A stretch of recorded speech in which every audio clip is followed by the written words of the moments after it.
My wife was a pharmacist for 32 years. So when they poisoned her, she knew. She knew the compound. She knew the dosage. She knew who was slipping it into her morning vitamins. And instead of running, instead of telling me, she spent her last 11 months building a weapon. A hidden room behind our bookshop wall, filled with enough evidence to bury every single person who betrayed us. I just had to find it first. My name is Walter Brennan. I am 66 years old, and I own a bookstore in downtown Asheville, North Carolina. Brennan and Company Books. It is a small place, 2 stories of creaking hardwood floors and overstuffed shelves, wedged between a coffee roaster and an art gallery on Lexington Avenue. The building is over 100 years old. Red brick, tall windows with wooden frames that rattle when the wind comes down from the Blue Ridge. A brass bell above the door that rings every time someone walks in. Diane and I bought it 31 years ago, back when downtown Asheville was still rough around the edges, before the tourists and the breweries. She was working at the hospital pharmacy then, and I was teaching high school English. The bookstore was our dream, our retirement plan, our love letter to each other. We built it together, shelf by shelf, book by book. She died 10 months ago. April 14th. The doctors called it a massive stroke, said it was sudden, painless, that she probably never felt a thing. I believed them because I needed to believe them, because the alternative was too terrible to consider. For 10 months I lived in a fog. I kept the store open because I did not know what else to do. Customers came and went. The bell rang. I made change and wrapped books in brown paper and said thank you and have a nice day. But I was not really there. I was somewhere else. Somewhere dark and quiet where Diane's voice still echoed off the walls. It was a Saturday in November when everything changed. The mountains had turned that deep amber gold that only happens in late autumn, and the morning air carried the smell of wood smoke and dying leaves.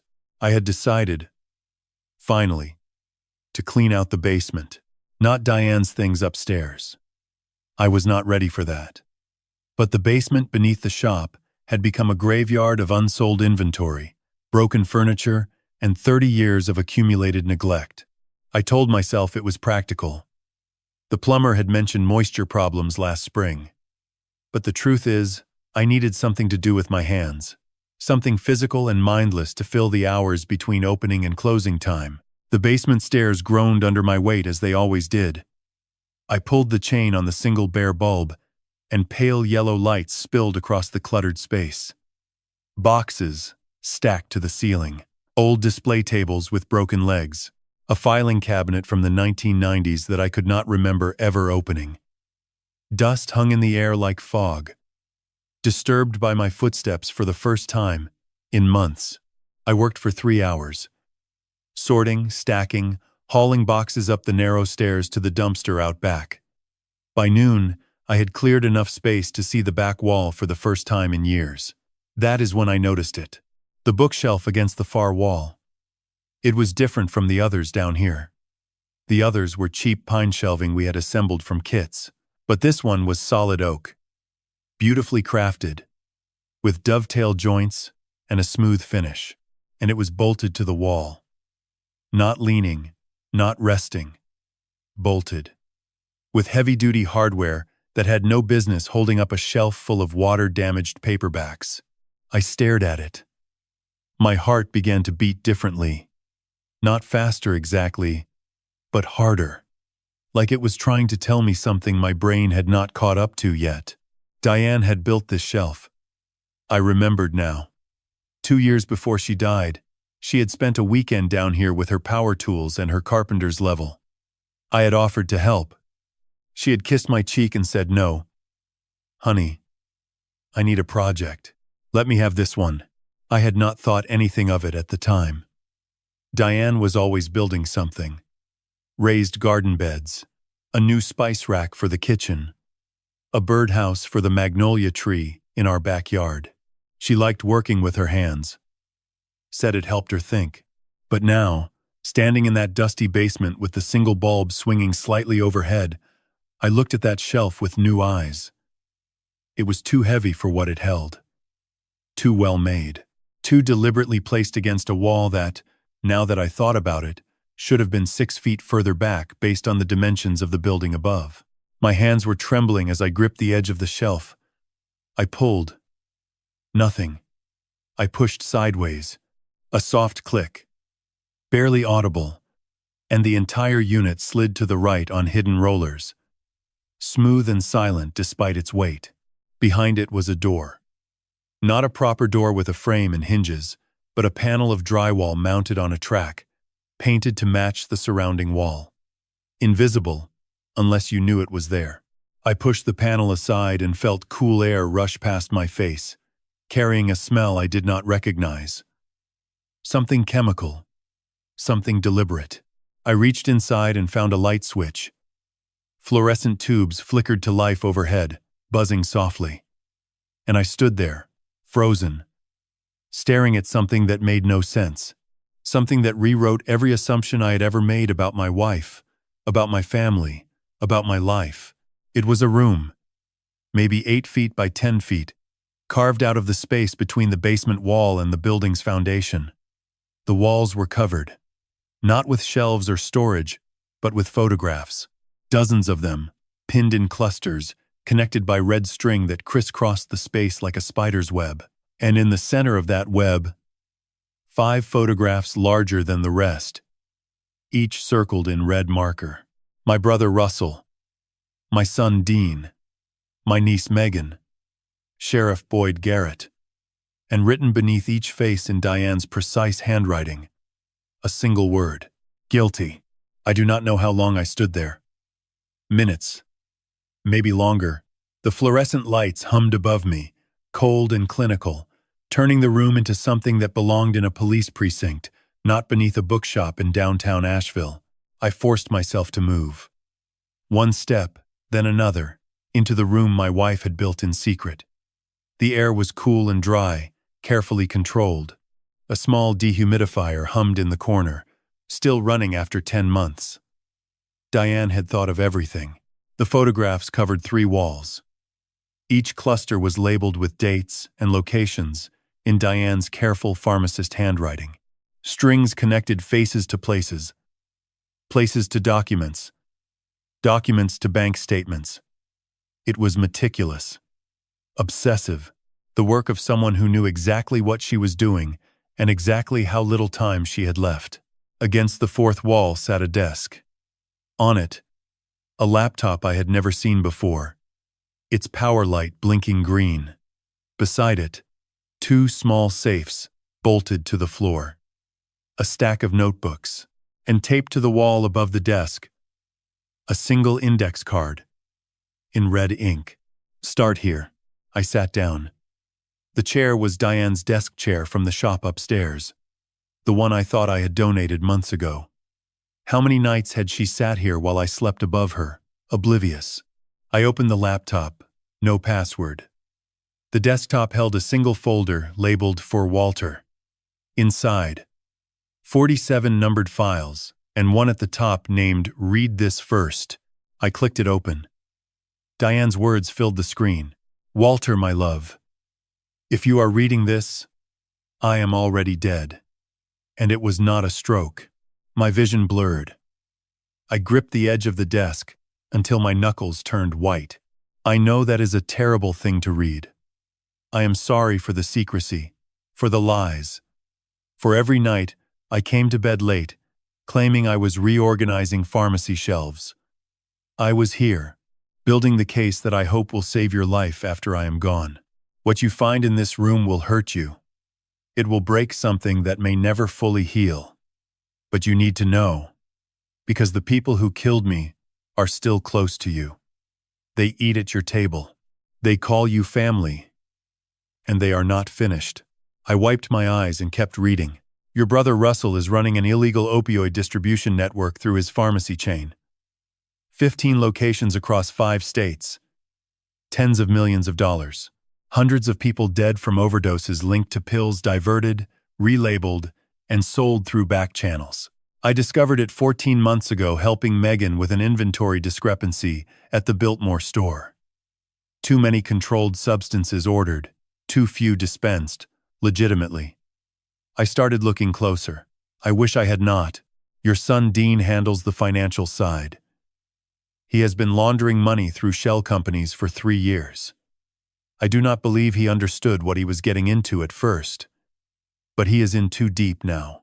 My brother, my son, my niece, the people who stood beside me at Diane's funeral and told me everything would be all right.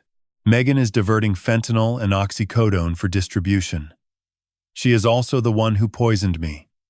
Every week for 11 months, she brought me vitamins. Special supplements for women over 60, she said. Joint health, brain function, heart support. I took them because she was family. Because I trusted her. The vitamins contained fentanyl. Low doses at first. Enough to make me tired, confused, forgetful. Then higher as months passed. By the time I realized, my body was already shutting down. I ran my own blood work at the hospital lab. I know exactly what is killing me. Megan. 28 years old. I had paid for her pharmacy school tuition when Russell said he could not afford it. And she had murdered my wife with vitamins and a smile. The letter continued. I did not go to the police. Look at photo number 47 on the wall behind you. That will explain why. I turned in the chair and scanned the numbered photographs until I found it. I pulled it free and held it under the light. Sheriff Boyd Garrett standing in the back parking lot of Russell's Pharmacy on Tunnel Road. A manila envelope in his hands, half open, revealing stacks of cash.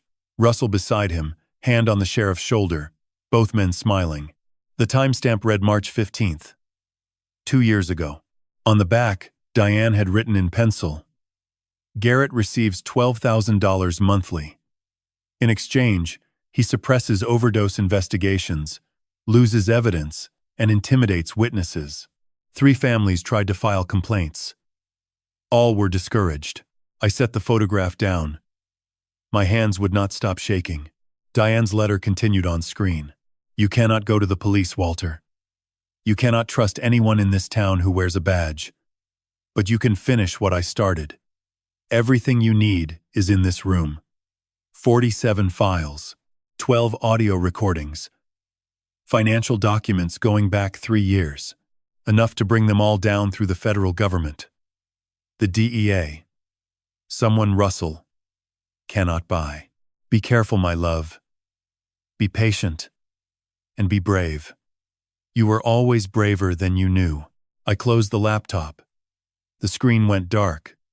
I sat in that hidden room beneath our bookshop, surrounded by my dead wife's war, and I wept. For Diane. For the life we should have had. For the family I thought I knew. Above me, the floorboards creaked. The shop was empty, closed early on Saturday. But the sound made me freeze. Every muscle rigid, ears straining. Just the old building settling in the cold. But it did not feel that way anymore. Nothing felt safe anymore. Not this building. Not this town. Not the people who shared my last name. I did not leave that room until 3 in the morning. Could not. Diane's files pulled me deeper with every click, every page, every revelation more damning than the last. File number 2 was a map, not hand-drawn but printed from some kind of software, detailed and annotated. Russell's pharmacy chain spread across 5 states like a disease. 15 locations marked in blue: Asheville, Knoxville, Roanoke, Greenville, Charleston. Each pin connected by lines showing distribution routes, supply chains, delivery schedules. And beside each location, numbers. Not prescriptions filled or customers served. Bodies. Overdose deaths linked to diverted pills that flowed through Russell's back channels like poison through a river. 47 confirmed deaths in 3 years. Diane had found documentation for every single one. File number 3 was financial. Spreadsheets dense with numbers that made my eyes blur, but even I could understand the summary Diane had written at the top. Estimated revenue from illegal opioid distribution: $47 million over 36 months. Laundered through 14 shell companies, managed by Dean Brennan. Funds distributed to Russell Brennan, Megan Brennan, Sheriff Boyd Garrett, and 6 other individuals. Names I did not recognize. People I had never met. An empire of death built on my brother's greed and my son's compliance. $47 million. 47 deaths. The symmetry was sickening. I closed the financial files and found the folder labeled Audio. 12 recordings, each dated, each named with initials. I plugged in the headphones that Diane had left coiled neatly beside the laptop and clicked the first one. Static. Then Russell's voice, clear and sharp, the way he always sounded when he was giving orders. That confident baritone I had admired my whole life. "She is asking questions," Russell said. "Your aunt came by the Biltmore store today. Wanted to see the inventory logs." A pause. Then Dean's voice, higher, tighter. "What did you tell her?" "I handled it. But she is persistent. You know that."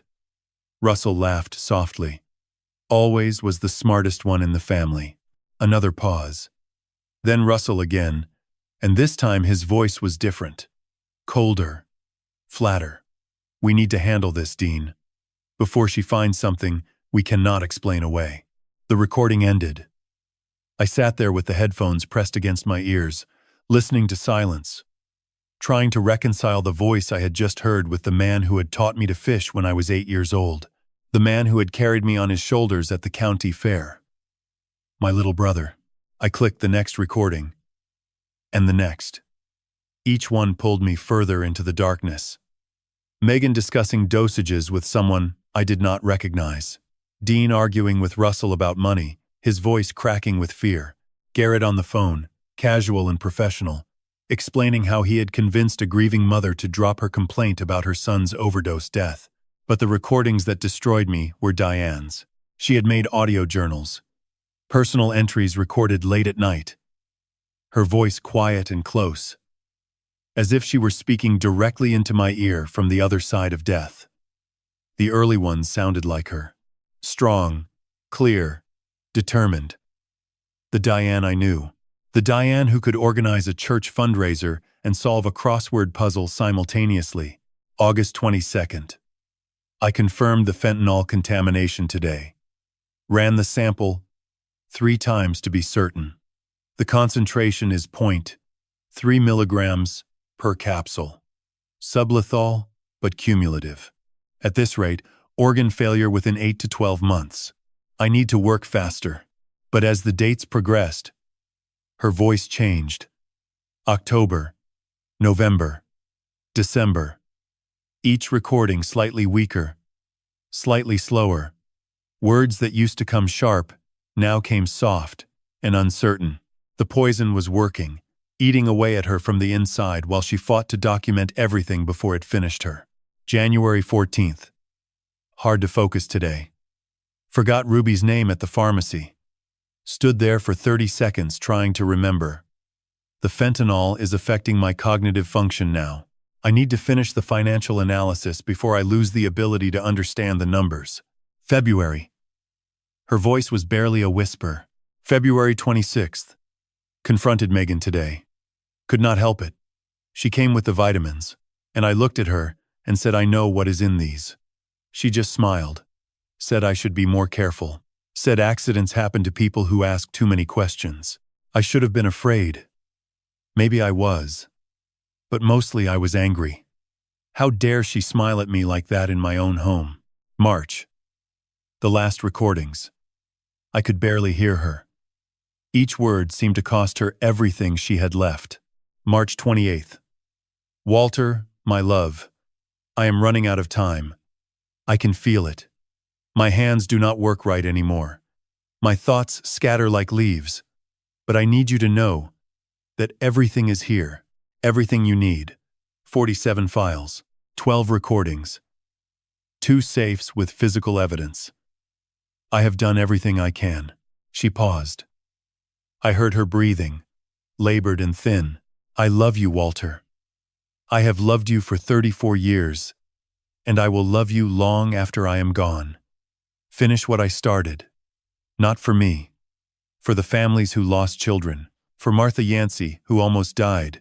For every person Russell's greed has destroyed. Be brave, my love. Be brave. The recording ended. Silence filled the headphones like water filling a drowning man's lungs. I pulled them off and pressed both hands over my face. My shoulders shook. Grief hit me fresh and raw, worse than the funeral, worse than the first night alone in our bed. Because now, I knew. She had not died suddenly and painlessly, the way Dr. Morrison said.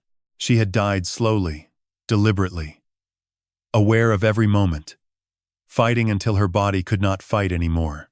And she had done it alone. To protect me, I sat in that room until the tears stopped. Until something harder replaced them. Something cold and sharp that settled in my chest like a blade. I did not know who to call. I did not know where to begin. The police were compromised. My family were the enemy.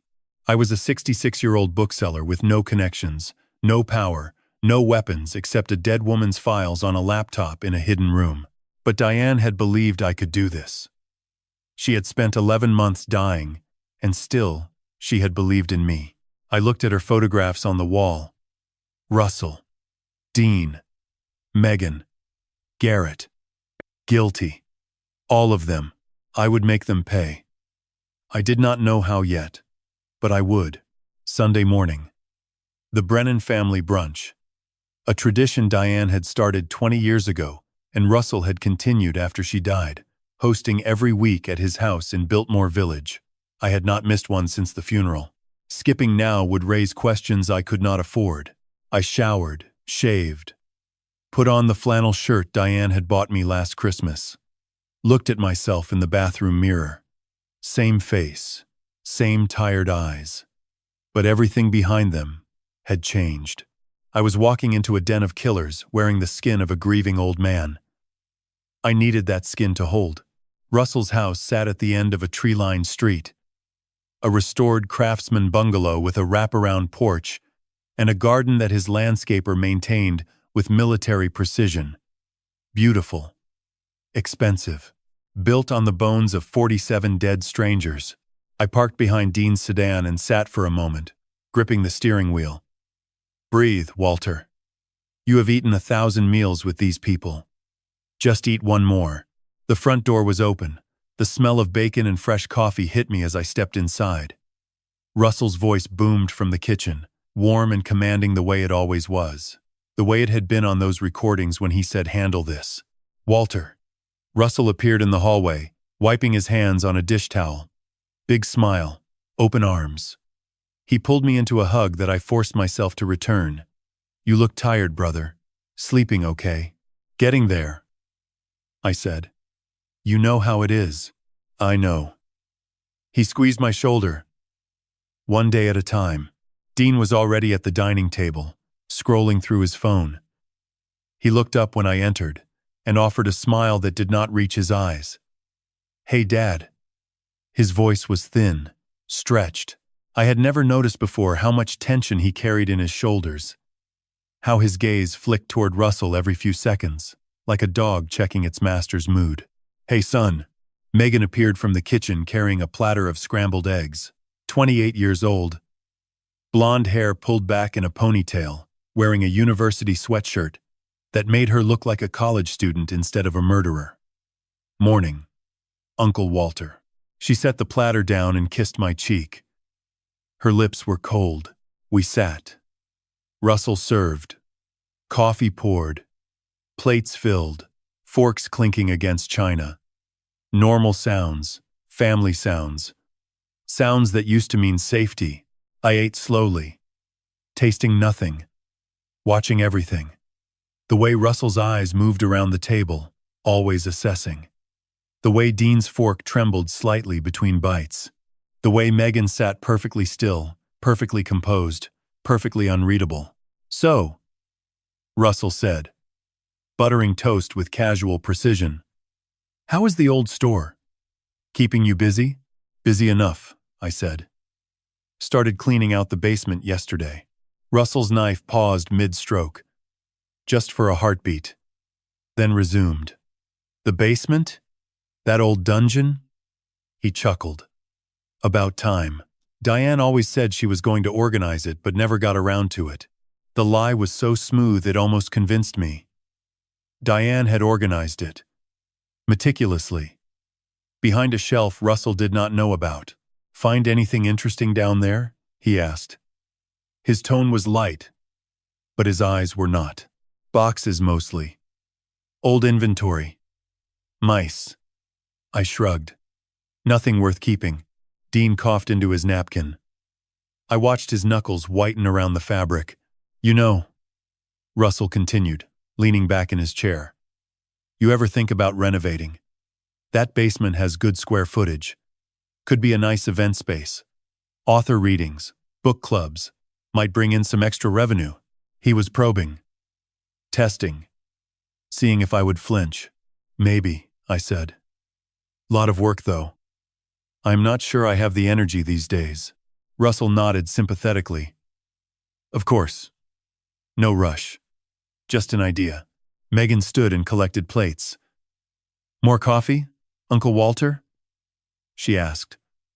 Already reaching for the pot. I watched her pour. Her hands were steady. Professional. The hands of someone trained to measure milligrams with precision.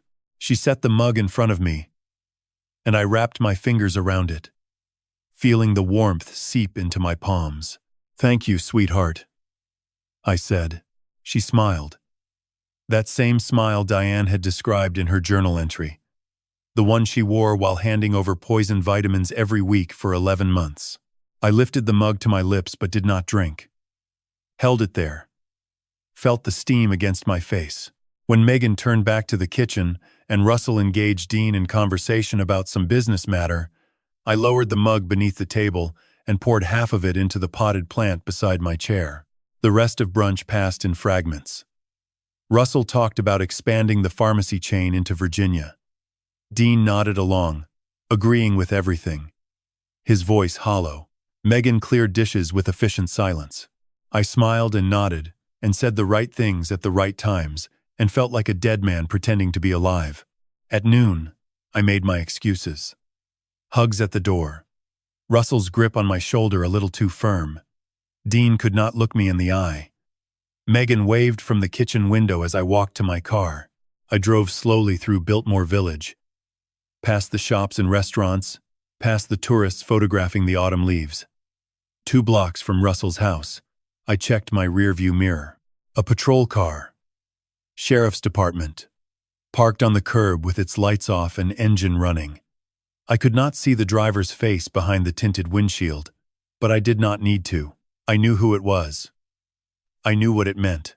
They were watching, all of them, waiting to see what the grieving old bookseller would do next. I kept my eyes forward and my hands steady on the wheel and drove home with the taste of fear thick on my tongue. Monday night. The store closed at 6. By 7, I was back in the basement with the headphones on, working through Diane's recordings in order. I had made it through 8 of the 12. Each one carved another piece out of me. Recording 9 was the worst. Megan's voice, casual and professional, the way she might discuss inventory with a colleague. The dosage needs to increase. Point 3 is not working fast enough. She is still lucid most days. Dean's voice. Tight with something that might have been guilt or might have been impatience. How much? Point 5 should accelerate the timeline. Another 4 to 6 months. Megan paused. She will start showing stroke symptoms toward the end. Confusion, slurred speech, loss of motor control. When it happens, it will look natural. No one will question it. Dean was quiet for a long time. Then, barely audible. And she will not suffer? Megan laughed. A small, light sound that made my blood freeze. She will not know what is happening, Dean. By the time the major symptoms present, her cognitive function will be too impaired to understand. It is actually quite peaceful. Peaceful.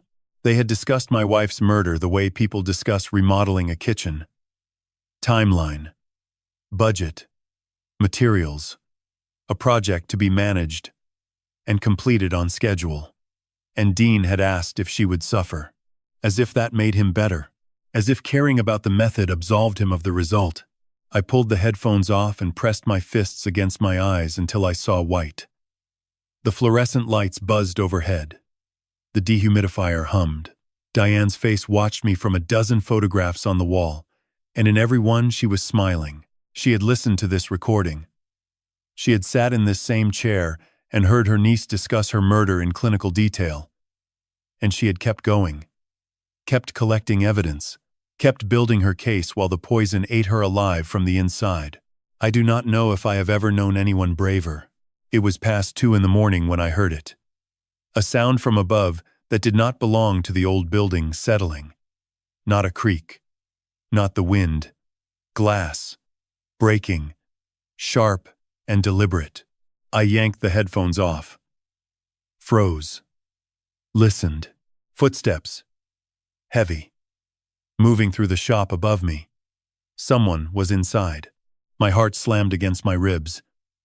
I looked around the room for anything I could use. Diane's desk. The safes. The notebooks. And leaning against the far wall where I had left it months ago. A baseball bat. Aluminum. The one I kept behind the counter upstairs for peace of mind. Diane must have brought it down here. I grabbed it and moved to the stairs. Every instinct screamed at me to stay hidden, to wait until whoever was up there left. But if they found the basement entrance, if they found this room, I climbed the stairs in darkness, one hand on the bat, the other on the wall. The door at the top was closed. I pressed my ear against it and heard movement. Shelves being shifted, books hitting the floor. Someone was searching. I waited. 5 minutes. 10. The sounds moved toward the back of the store, then stopped. The back door groaned open and slammed shut. Silence. I counted to 60 before I opened the basement door and stepped into the shop. The reading lamp near the front window was still on, casting a pale circle of light across the destruction. Books scattered across the floor. 3 shelves pulled away from the walls.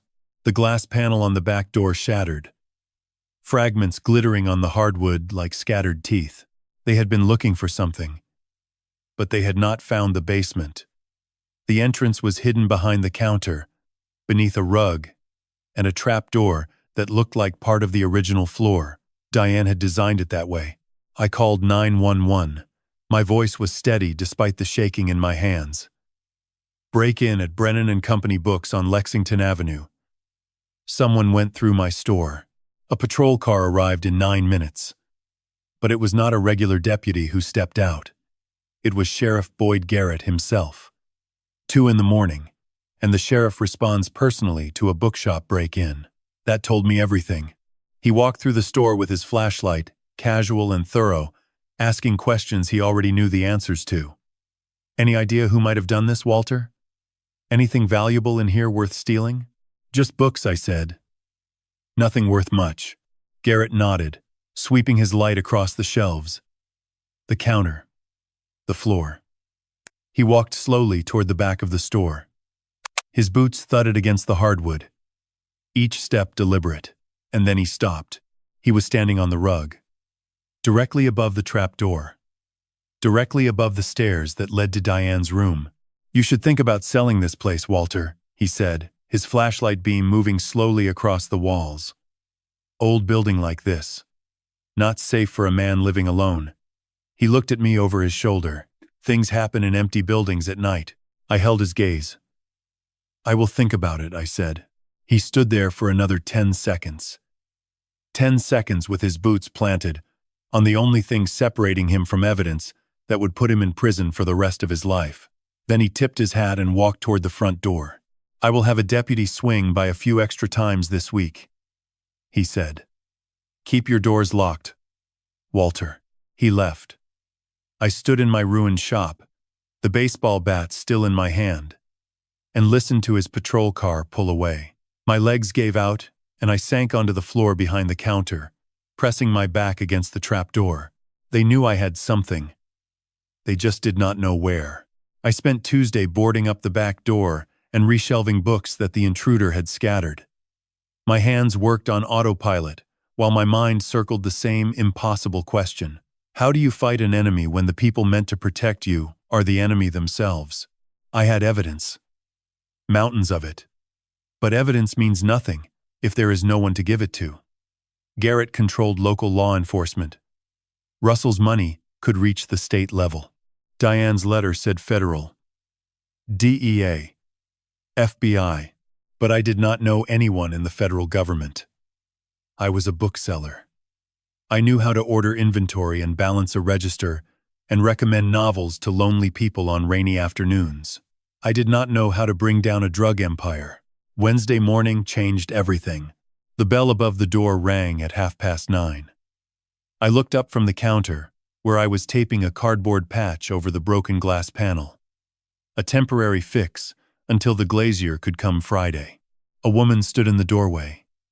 Young, early 30s, with sharp, dark eyes and black hair cut short above her shoulders. She wore a canvas jacket over a sweater and carried a leather messenger bag, worn soft from use. Her gaze moved quickly across the store, taking in the damaged shelves, the books still stacked in haphazard piles, the cardboard patch on the door. "Good morning," she said. "Are you open?" "Always," I said. "Can I help you find something?" She smiled and stepped inside, the bell ringing behind her. "Actually, I am looking for local history. Anything about Appalachian communities, small-town economies, that sort of thing." She extended her hand. "Ruby Chen. I am a journalist. Walter Brennan." I shook her hand. Her grip was firm, her eyes steady.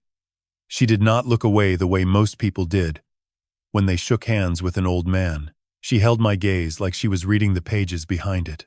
I led her to the regional history section, 3 shelves near the back window where autumn light fell across the spines in amber stripes. She browsed with the focus of someone who knew exactly what she was looking for, but wanted to appear casual about finding it. "What kind of story are you working on?" I asked. Leaning against the shelf opposite, Ruby pulled a book on coal mining history from the shelf and flipped through it. "The opioid crisis," she said. "Specifically how it has affected small communities in western North Carolina." She looked up at me. "Asheville in particular."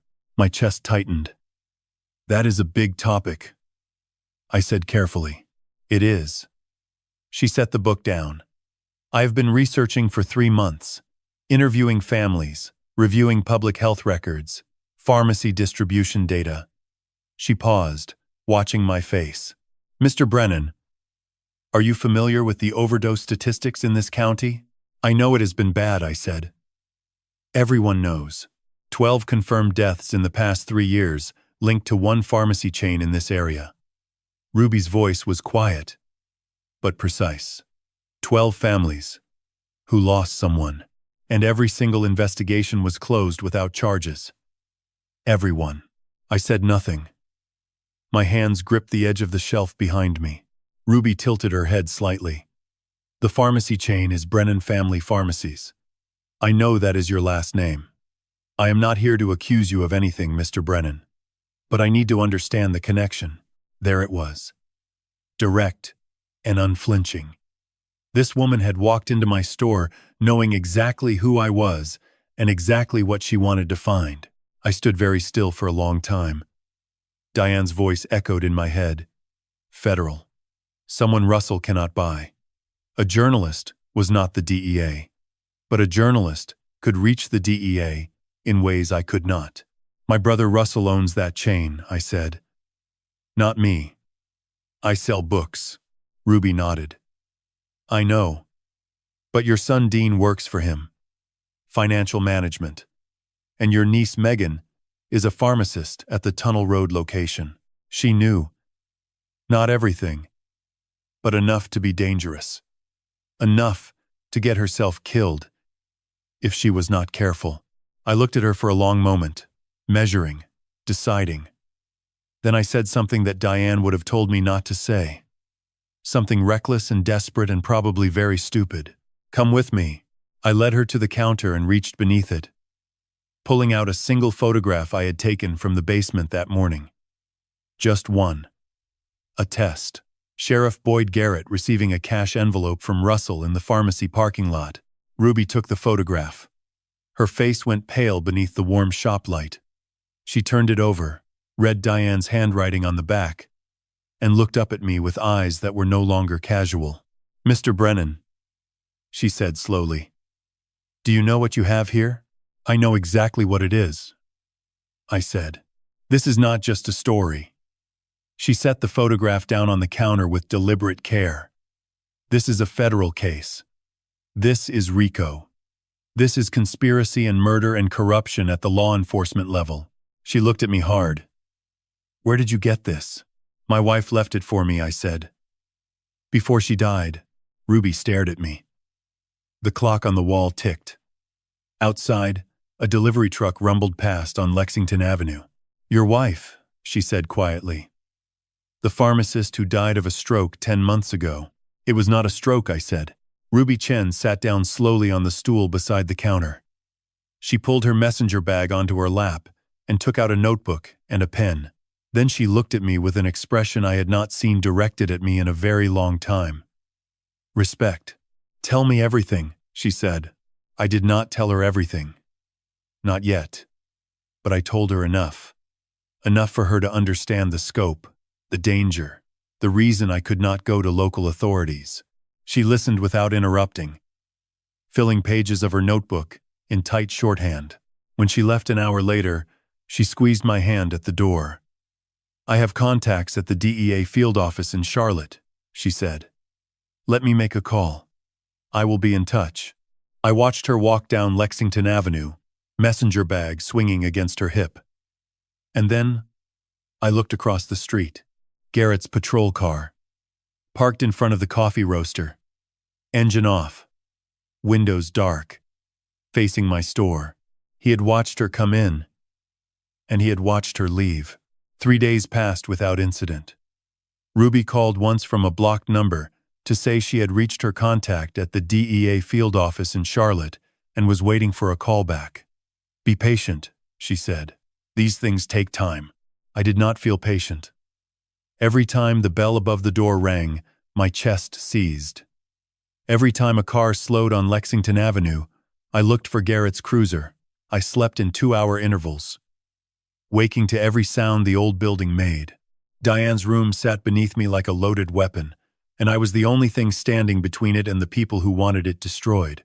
Friday afternoon, the bell rang. I looked up from the register, expecting a customer, and saw my son. Dean stood in the doorway with his hands in his coat pockets, shoulders hunched against the November cold. He looked thinner than he had at brunch. The circles under his eyes had deepened into bruises. He glanced around the shop the way people do when they are checking for witnesses. "Hey, Dad." He stepped inside and let the door swing shut behind him. The bell chimed once and fell silent. "Dean." I set down the book I had been cataloging. "This is a surprise." He moved through the store slowly, trailing his fingers along the shelf spines without seeing them. His jaw worked like he was chewing on words he could not quite spit out. I waited.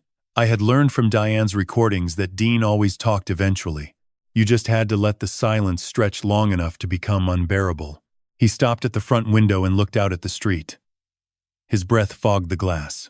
"Dad," he said without turning around. "Uncle Russell wanted me to talk to you about the store." "What about it?" He turned to face me. His eyes were red-rimmed. "He is willing to buy it. Good price. Above market. You could retire, travel, do whatever you want." He swallowed. "You would not have to worry about maintenance or break-ins or any of this anymore." So Russell had sent his son to deliver the offer. Not a phone call.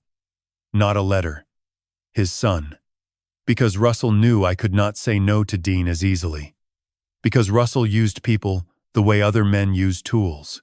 "Pick the right one for the job." "I am not interested in selling," I said. Dean flinched. "Dad, please. Just think about it. This place is old. It is falling apart." And after everything with Mom, he trailed off, staring at the floor. "You deserve some peace." Peace. The word hung between us like smoke. "This store was your mother's dream," I said quietly. "She built half these shelves with her own hands. I am not selling it." Dean's expression shifted. Something harder crept into his face, and for a moment I saw Russell in him. The set of the jaw. The cold calculation behind the eyes. Then it was gone. Replaced by something that looked almost like desperation. "Dad, this town is not safe for a man your age alone." He said it softly, but the words landed like a threat. "Things happen. You know that. The break-in last week." He gestured at the cardboard patch, still covering the back door glass. "What if next time you are here when it happens?" "Are you threatening me, Dean?" "No." He held up his hands. "God. No. Dad. I am worried about you. We all are."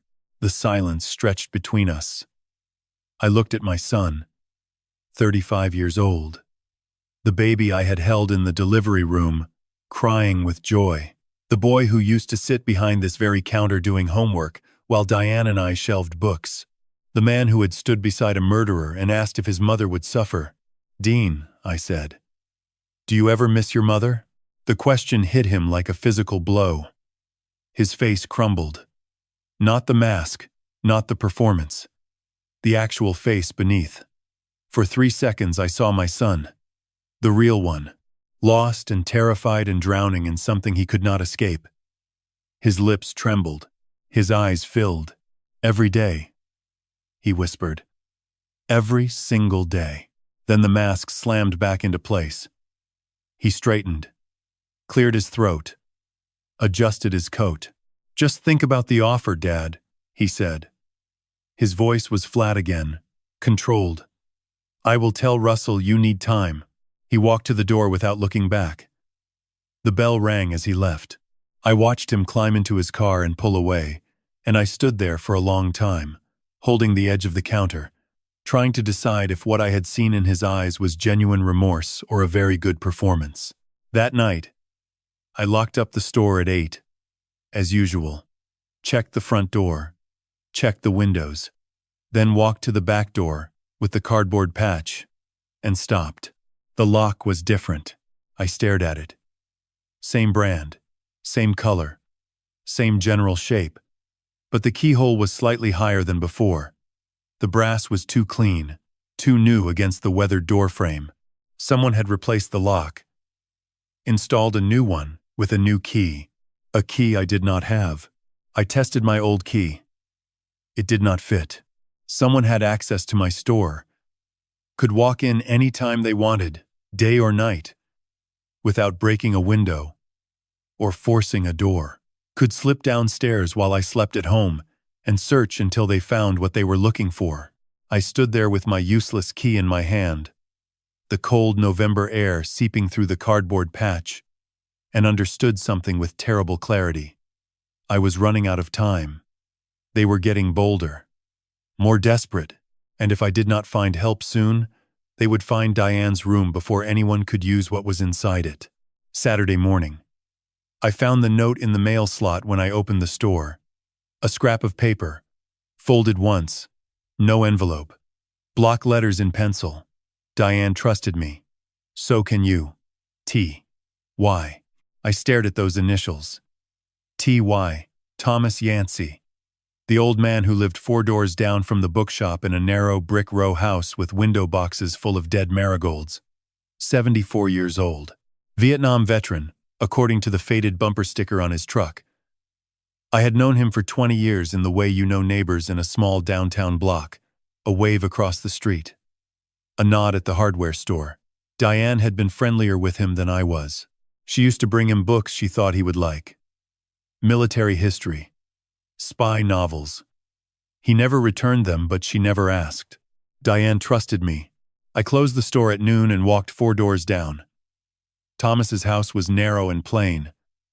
The brickwork clean. The small front porch swept bare. A wind chime made of spent rifle casings hung beside the door, turning slowly in the November breeze. I knocked. The door opened almost immediately, as if he had been waiting. Thomas Yancey looked exactly as he always had. lean, weathered, with close-cropped gray hair and eyes the color of creek stones. He wore a flannel shirt tucked into pressed khakis and stood with the straight-backed posture of a man who had never quite left the military behind. "Walter," he said. No surprise in his voice. "Come in." His house was immaculate. Sparse furniture arranged with geometric precision. A single bookshelf filled with the novels Diane had brought him over the years. Spines uncracked but carefully preserved. On the wall above the fireplace, a framed photograph of a younger Thomas in jungle fatigues, rifle across his knees, staring at the camera with the same flat, steady gaze he wore now. He led me to the kitchen. 2 mugs of coffee already poured, steam rising. He had known I would come today. "Sit," he said. I sat. He sat across from me. For a long moment, neither of us spoke. Then Thomas folded his hands on the table and looked at me the way I imagined he had once looked at terrain maps before a patrol. 3 years ago, he began. His voice was low and even. Martha got sick. My wife. Headaches. Nausea. Confusion. She could not remember words. The doctor ran tests. Nothing conclusive. Said it was her age. Said it was stress. He paused. Took a slow breath. She had a prescription from your brother's pharmacy. Tunnel Road location. Painkillers for her back. She took them as directed. But the pills were wrong, Walter. They were too strong, inconsistent. Some days, she could barely stand after taking one. I felt sick. Martha. I whispered. Diane figured it out. Thomas continued. She saw Martha at the grocery store one afternoon, confused, barely able to walk. Diane took her home, ran tests at the hospital on her own time, found elevated opioid levels that did not match the prescription dosage. She contacted the pharmacy. They stonewalled her, threatened a complaint to the licensing board if she interfered. He met my eyes. Diane saved Martha's life, took her off those pills, got her into treatment. 6 months of hell, but Martha survived. She is in Knoxville now, living with our daughter. Safe. Thomas stood and walked to the window. After that, Diane came to me. She said she had found something bigger, much bigger. She needed help. Equipment she could not buy, without raising flags. What kind of equipment? I asked. He turned back to me. Recording devices, miniature cameras, counter-surveillance tools. I still have contacts from my service days. People who can get things without paperwork. I did not ask her why. I trusted her. She told me enough to know it was dangerous and important. He sat down again, leaning forward. She also asked me to watch the store. After hours. She said eventually someone would come looking for what she had built down there. I did not know the details. I did not want to. But I made her a promise. Thomas reached beneath the kitchen table and pulled out a canvas bag. He unzipped it on the table between us. Inside, a pair of military-grade binoculars, a handheld radio scanner, a portable camera with a telephoto lens, and a small notepad filled with dates and times in Thomas's precise handwriting. I have watched your store every night since Diane died, he said. From my upstairs window, clear line of sight, to your back door and side alley. He flipped open the notepad. October 14th. 2 individuals approached the back door at 1:17 in the morning. I activated the motion light I installed on your Eve. They fled. November 2nd. Same pattern. 2 people. Late night approach. Fled when the light triggered. The break-in, I said. Last Monday. Thomas nodded. They disabled the motion light first this time. Cut the wire. I called it in anonymously, but by the time I got my boots on and made it to the street, they were already inside. I saw one exit through the back. Could not identify in the dark. He turned to the most recent page. Last night. Thursday. 11:42. One individual approached the back door. Did not force entry. Used a key. Female. Blonde hair, ponytail. Inside for 6 minutes. Exited with nothing visible in her hands. Megan, I breathed. Thomas closed the notepad. She has a key to your store, Walter. She was in there for 6 minutes. That is not long enough to search thoroughly, but it is long enough to plant something. A camera, a listening device. Something to find out where you are keeping whatever Diane left behind. I pressed my hands flat on the table to stop them shaking. They are closing in. Yes, Thomas said simply. But now there are 2 of us. He looked at me with those creekstone eyes, steady and certain. Diane made me promise to help you when the time came. The time has come. What do you need? I looked at this man. This quiet old soldier who had been standing watch over my dead wife's secrets for 10 months without a word. Diane had chosen her allies well. I need time, I said. And I need to know if anyone else comes through that door. Thomas nodded once. Done. He pushed the canvas bag toward me. Take the radio. Channel 7. If anything happens, day or night, I am 4 doors away, and I do not sleep much. I took the radio. Its weight felt like hope in my hands. Friday morning arrived with frost on the bookshop windows and a pale sun that offered light without warmth. I had spent the previous evening with Thomas sweeping the store for whatever Megan might have planted during her 6-minute visit. We found it in the reading nook near the front window. A tiny camera, no larger than a shirt button, wedged into the spine of a decorative book on the top shelf.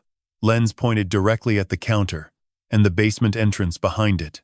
Thomas removed it carefully with tweezers and dropped it into a coffee mug filled with water. Let them watch static, he said.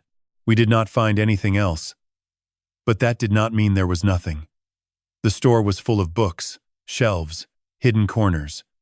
100 places to hide something small. I moved through my own shop like a stranger, second-guessing every object, every shadow. By Friday morning, I was exhausted. The bell rang at 9:15 and I looked up expecting a customer.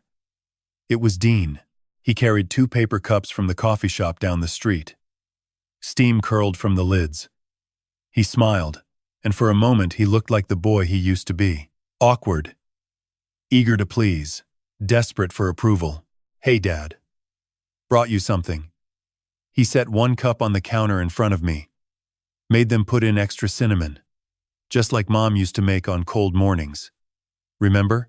I remembered. Diane's Friday morning ritual. Cinnamon lattes from the shop on the corner, brought to the store while it was still quiet. She would perch on the stool beside the register, and we would drink together in silence, watching Lexington Avenue wake up through the front window. The memory hit me like a fist. Suddenly I was not a man investigating his wife's murder. I was just a widower, lonely and tired.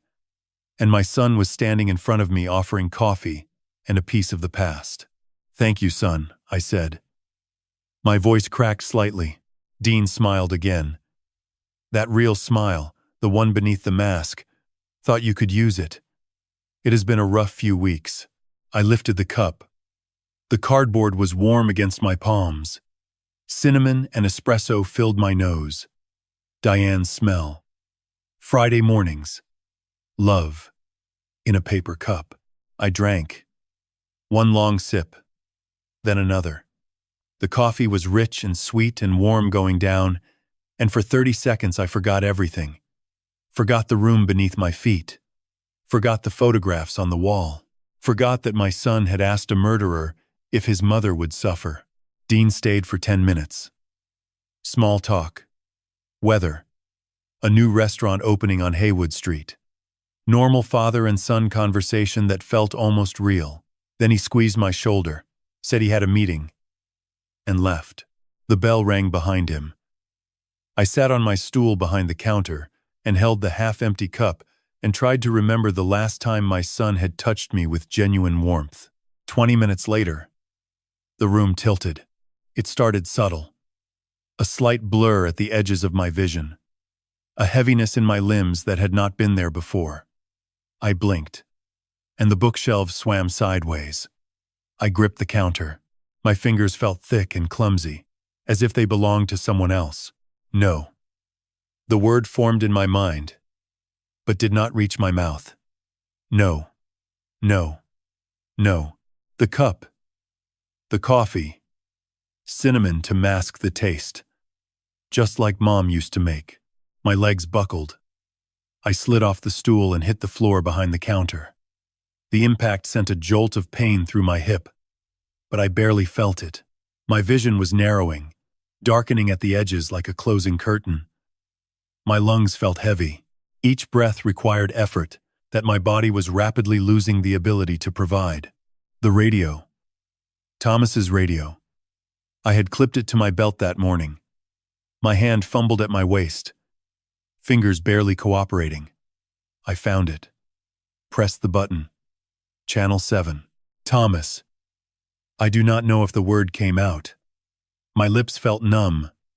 The store went dark. I came back in pieces. Sound first. A siren. Distant. Then close. Then screaming. Then motion. Being lifted. Hands under my arms. Strong despite their age. Thomas's voice tight and controlled. Stay with me, Walter. Stay with me. Then the ambulance. Fluorescent lights. A woman in blue scrubs leaning over me, shining a penlight into my eyes. Mr. Brennan, can you hear me? Can you tell me what you took? I did not take anything, I tried to say. But the words came out mangled. Barely human. Mission hospital. Emergency room. I drifted in and out. Time fractured into bright fragments. An IV in my arm, the beep of monitors. Voices in the hallway speaking medical language I could not parse. Thomas's face hovering above me. Grim and pale. Hours later. Maybe 3, maybe 5. I could not tell. A doctor appeared beside my bed. Young, serious, clipboard in hand. Dr. Sarah Okafor, according to her badge. Mr. Brennan, she said. We ran a comprehensive toxicology panel. Her voice was careful, measured. There is fentanyl in your bloodstream. A significant dose. Do you understand what that means? I nodded. My throat felt like sand. Given your age and the concentration we found, she continued, another 30 minutes without treatment, and you would have stopped breathing. Someone poisoned you, Mr. Brennan. This is not recreational. This is not accidental. This is attempted murder. I closed my eyes. The fluorescent lights burned red through my lids.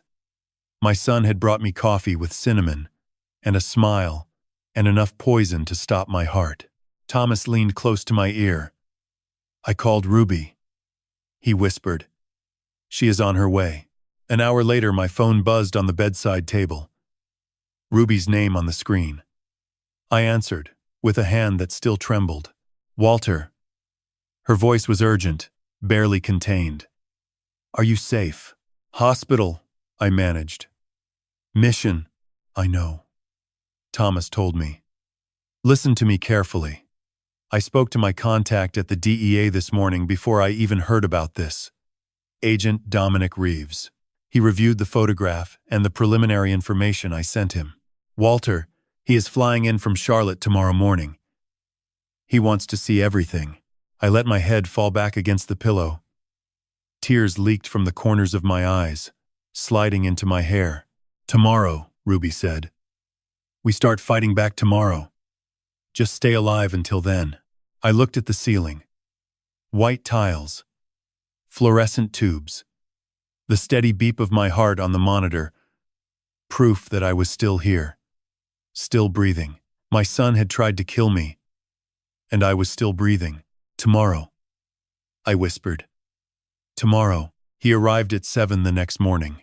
I was sitting up in the hospital bed picking at a breakfast tray. I had no appetite for when the door opened and a man walked in who looked nothing like what I expected a federal agent to look like. Dominic Reeves was 42. Medium height, with a shaved head and a neatly trimmed beard going silver at the edges. He wore a plain gray suit without a tie, and he carried a leather briefcase that had seen years of hard use. His eyes were what struck me, dark, patient, watchful. The eyes of someone who spent his career sitting across from liars and waiting for them to slip. "Mr. Brennan," he said, extending his hand. "Agent Dominic Reeves, DEA Charlotte Field Office." He shook my hand firmly and sat down in the visitor's chair without being invited. "How are you feeling?" "Alive," I said. "Apparently that counts as good news these days." He did not smile. "Miss Chen briefed me on the phone yesterday. I have seen the photograph she sent." He opened his briefcase and pulled out a yellow legal pad already covered in notes. "But I need to see everything. From the beginning." Thomas appeared in the doorway carrying a duffel bag. Inside, Diane's laptop, 3 notebooks, and a portable hard drive containing copies of every file from the hidden room. I had asked Thomas to retrieve them from the store that morning before dawn, before Russell's people could notice. Reeves spent 2 hours going through the files. He read silently, occasionally making notes, his expression revealing nothing. Thomas and I sat in silence, watching him work. Ruby arrived at 9 with coffee from a place she trusted, and she sat on the windowsill with her notebook open, waiting. When Reeves finally looked up, his face had changed. The professional neutrality was gone, replaced by something harder, something like controlled fury. "Mr. Brennan," he said slowly, "your wife built a better case than most of my agents build in 2 years with full federal resources." He tapped the laptop screen. "Financial forensics, audio surveillance, photographic evidence, witness identification, distribution mapping. This is textbook RICO prosecution material." He stood and walked to the window, hands in his pockets, looking out at the Asheville skyline. "I need to tell you something," he said without turning around. "The DEA has had Russell Brennan on our radar for 18 months. We knew about the pharmacy chain. We suspected the diversion. But every time we got close, evidence disappeared. Witnesses recanted. Investigations stalled." He turned to face me. "Now, I know why. Sheriff Garrett has been running interference, suppressing local cases before they reached federal attention. So you could not build a case," I said. "We could not even get probable cause for a warrant." Reeves returned to his chair and leaned forward. "Your wife did what we could not. She got inside. She recorded conversations we could never have obtained legally without a wiretap order. She documented transactions we had no access to." He paused, choosing his next words carefully. "The scope of what she uncovered is significant. 15 pharmacy locations across 5 states. Conservative estimate, $47 million in illegal opioid revenue over 3 years. Distribution networks reaching into Tennessee, Virginia, West Virginia, and Georgia. And connected to at least 47 confirmed overdose deaths." Ruby spoke from the windowsill. "I have been in contact with families of the victims. 12 in this county alone." She pulled a folder from her messenger bag and handed it to Reeves. 3 families are willing to testify. The strongest is Linda Holloway. Her son Tyler died 18 months ago. Oxycodone from the Tunnel Road Pharmacy. She filed a complaint with the sheriff's department. It was buried. Reeves took the folder and scanned the contents. His jaw tightened. "This is a pattern. Systematic suppression of evidence and witness intimidation at the local level, all to protect a multi-state drug operation." He looked at me. "Mr. Brennan, we have enough to arrest your brother today. Financial crimes, conspiracy, distribution. We could move now." I looked at Thomas, then at Ruby, then back at Reeves. "But," I said. "But," Reeves echoed. "If we arrest Russell alone, Garrett goes underground. Megan destroys evidence.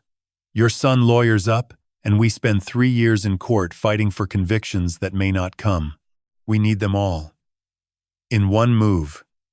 Simultaneously, he leaned back and crossed his arms.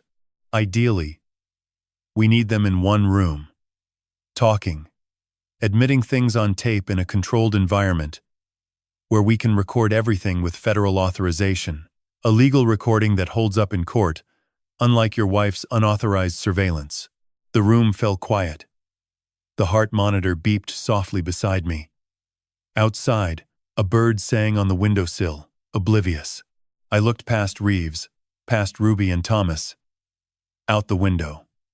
3 blocks away, visible between the buildings, I could see the peaked roof of my bookstore. Red brick. Tall windows. The brass bell above the door that rang every time someone walked in. Diane's store. Our store. The place where she had hidden her weapon and waited for me to find it. Actually, I said, I think I know how to get them all in one room. Reeves raised an eyebrow. I own a bookstore, I said. And every few months we host author events, readings, signings, discussions. The whole community comes, family included. Ruby sat up straighter. Her eyes widened. An author event, I continued. A crime writer. Someone writing about pharmaceutical fraud, opioid trafficking, small-town corruption, the kind of event that Russell cannot afford to ignore because staying away would look suspicious. The kind of event where he would want to be present to control the narrative. Reeves was quiet for a long moment. Then the corner of his mouth twitched. Something that was almost a smile. Mr. Brennan, he said. That might be the best idea I have heard all year. He pulled out his phone. I need to make some calls. We have a lot of preparation to do, and not much time to do it. He paused at the door. Your wife, he said. She did not just save you. She is going to save a lot of people when this is over. You should be proud of her. I am, I said. Every day. Reeves nodded once and stepped into the hallway, phone already at his ear. Ruby squeezed my hand. Thomas stood by the window like a sentinel, watching the street below. For the first time in weeks, I felt something other than fear. It was small, fragile, easily broken. But it was there. Hope. They discharged me from the hospital on Wednesday morning. Thomas drove me home in his truck, the radio scanner crackling softly on the dashboard between us. I felt weak, hollowed out, but alive. The fentanyl had left my system, but the knowledge of how it got there sat in my stomach like a stone. That afternoon, I met Reeves at a motel off the interstate north of town. Neutral territory. He had set up a temporary operations center in a conference room that smelled like stale carpet and industrial cleaner. Maps on the walls. Laptops open. 2 other agents working quietly at a folding table. We spent 3 hours going over logistics. The author event. The recording equipment. The legal framework that would make everything admissible. Reeves was meticulous. Patient. Thorough. Every detail accounted for. Every contingency planned. By the time we finished, the sun was dropping behind the mountains, painting the sky in layers of copper and violet. I shook Reeves's hand at the motel door and climbed into my car. Thomas had followed me in his truck and was parked 2 spaces away, engine idling. I pulled onto the Blue Ridge Parkway, heading south toward Asheville. It was the scenic route, longer than the interstate. But I needed the quiet. The road wound through the mountains in long, graceful curves, rhododendron thickets pressing close on both sides, the valley falling away to the right in sweeping vistas of bare winter trees and distant blue ridges. The parkway was nearly empty at this hour. 1 car ahead of me, taillights disappearing around a curve. Thomas's truck a comfortable distance behind in my rearview mirror. The sky was darkening fast. That brief mountain twilight that collapses into night without warning. I saw the headlights first. High and bright in my rearview mirror, approaching fast. Too fast for the winding parkway road. A large vehicle, SUV or truck, closing the gap between us with aggressive speed. I tapped my brakes, signaling. The headlights did not slow. They grew larger, brighter, filling my mirror with white glare. I squinted and gripped the steering wheel tighter. Maybe a tourist unfamiliar with mountain roads. Maybe someone late for dinner. The impact came without warning. A massive jolt from behind that snapped my head back against the headrest and sent my car lurching forward. My tires screeched on the asphalt. The steering wheel jerked in my hands as the rear end fishtailed. I fought for control. The guardrail on my right was low, barely knee-height. The only thing between the road and a 200-foot drop into the valley below. My heart hammered. My hands locked on the wheel. The headlights filled my mirror again. Closer. Accelerating. The second impact was harder. Metal crumpled behind me with a sound like thunder. My car spun sideways.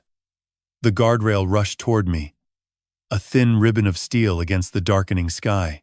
I yanked the wheel left. Overcorrected. Felt the tires lose grip on the cold pavement. For one eternal second, I was sliding sideways toward the edge of the world. The valley yawned below me, black and bottomless. I could see treetops far beneath the road, skeletal branches reaching up like grasping hands. Then my tires caught. The car straightened. I slammed the accelerator, and the engine roared, pulling me away from the edge, back toward the center line. The SUV was right behind me. Black. No plates visible. Tinted windows reflecting nothing. It surged forward again, aiming for my rear quarter panel. The kill shot. The angle that would send me spinning off the road and over the edge. But it never connected. Thomas's truck appeared in my mirror like a charging bull. The old man's vehicle slammed into the SUV's driver's side, with a sound that split the mountain silence like a gunshot. The SUV swerved violently, tires screaming, and careened across the opposite lane. For a moment, it teetered on the left shoulder, gravel spraying. Then it recovered, straightened, and accelerated away into the darkness. Its rear lights vanishing around the next curve. I pulled over. Or rather, my body pulled over, while my mind remained frozen somewhere above the valley floor, still falling. I put the car in park and sat there, shaking so hard my teeth chattered. The engine ticked. The mountain wind howled through the crumpled metal of my rear bumper. Thomas's truck pulled up behind me. His door opened and closed. Footsteps on gravel. Then his face appeared at my window, creased with concern. "Walter, you hurt?" I shook my head. Could not speak. Thomas walked to the back of my car, examined the damage, then returned. He held up his phone. "Caught the plate," he said. "Partial, but enough. North Carolina commercial registration. I will run it through my contacts tonight." He drove me home. I left my crumpled car on the shoulder for the tow truck Reeves would send in the morning. My hands did not stop shaking for 2 hours. At 11 that night, Thomas called. "The plate comes back to a rental company in Charlotte," he said. "Vehicle leased to a company called Blue Ridge Holdings, LLC. I looked it up. It is a shell corporation registered in Delaware." "Let me guess," I said. My voice sounded dead even to my own ears. "Russell," Thomas confirmed. 3 layers deep, but his name is on the original filing. He paused. "They are trying to kill you before you can act, Walter. This was not a warning. This was an execution that failed." My phone buzzed. "Reeves." "I heard," the agent said. His voice was tight, controlled. "No more waiting. We are moving you to a secure location tonight. Thomas will bring you. And the operation is accelerated. Author night happens this Saturday." "That is 4 days," I said. "It is enough," Reeves said. "We have the evidence. We have the plan. All we need is them in that room. Can you hold together for 4 more days, Walter?"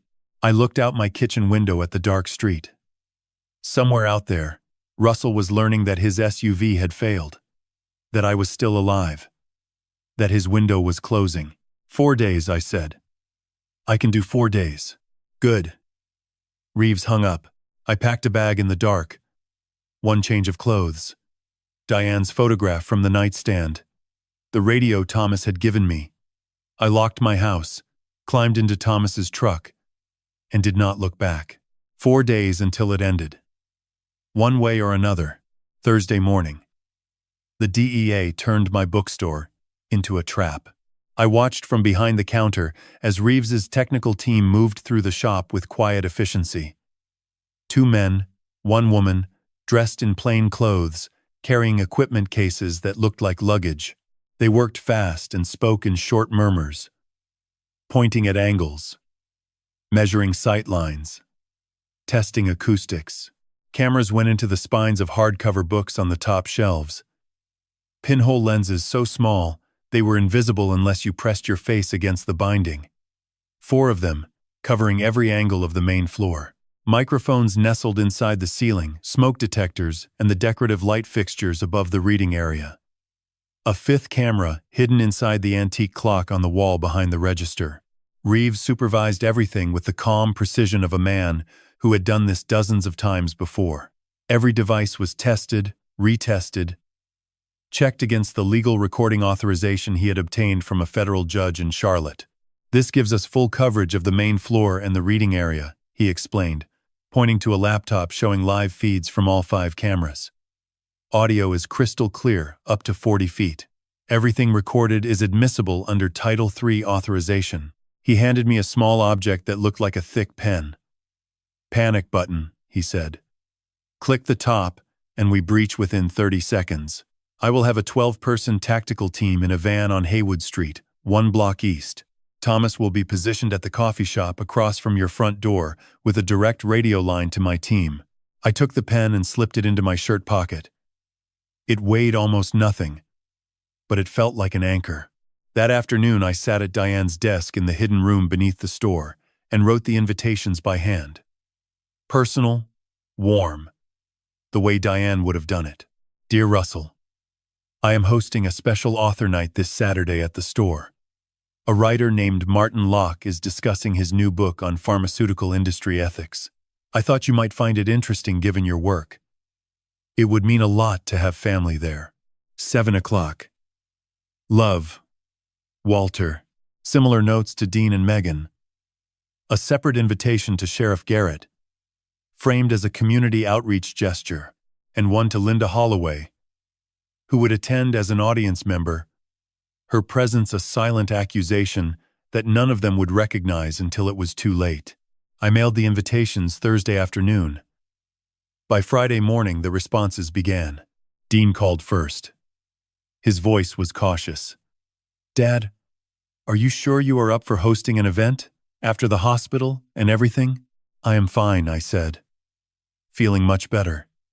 The doctor said keeping active is good for recovery. A long pause. "Okay," he said. "I will be there." Megan texted. A single word. "Coming."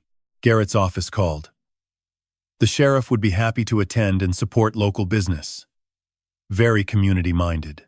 Russell called last. Friday afternoon. His voice was smooth and warm. The voice of a man who had never lost a night's sleep over anything. "Walter," he said. "An author event about pharmaceutical ethics." He chuckled softly. "Interesting choice, brother. Is this a personal interest, or are you trying to tell me something?" My hand tightened on the phone. "Just thought it would be relevant to the community," I said. "Given everything that has been in the news about opioids." A pause. Barely perceptible. Then Russell laughed again. "Well, count me in. Always happy to support my big brother's little shop. 7 o'clock Saturday?" 7 o'clock, I confirmed. "Wonderful. See you then." He hung up. I set the phone down.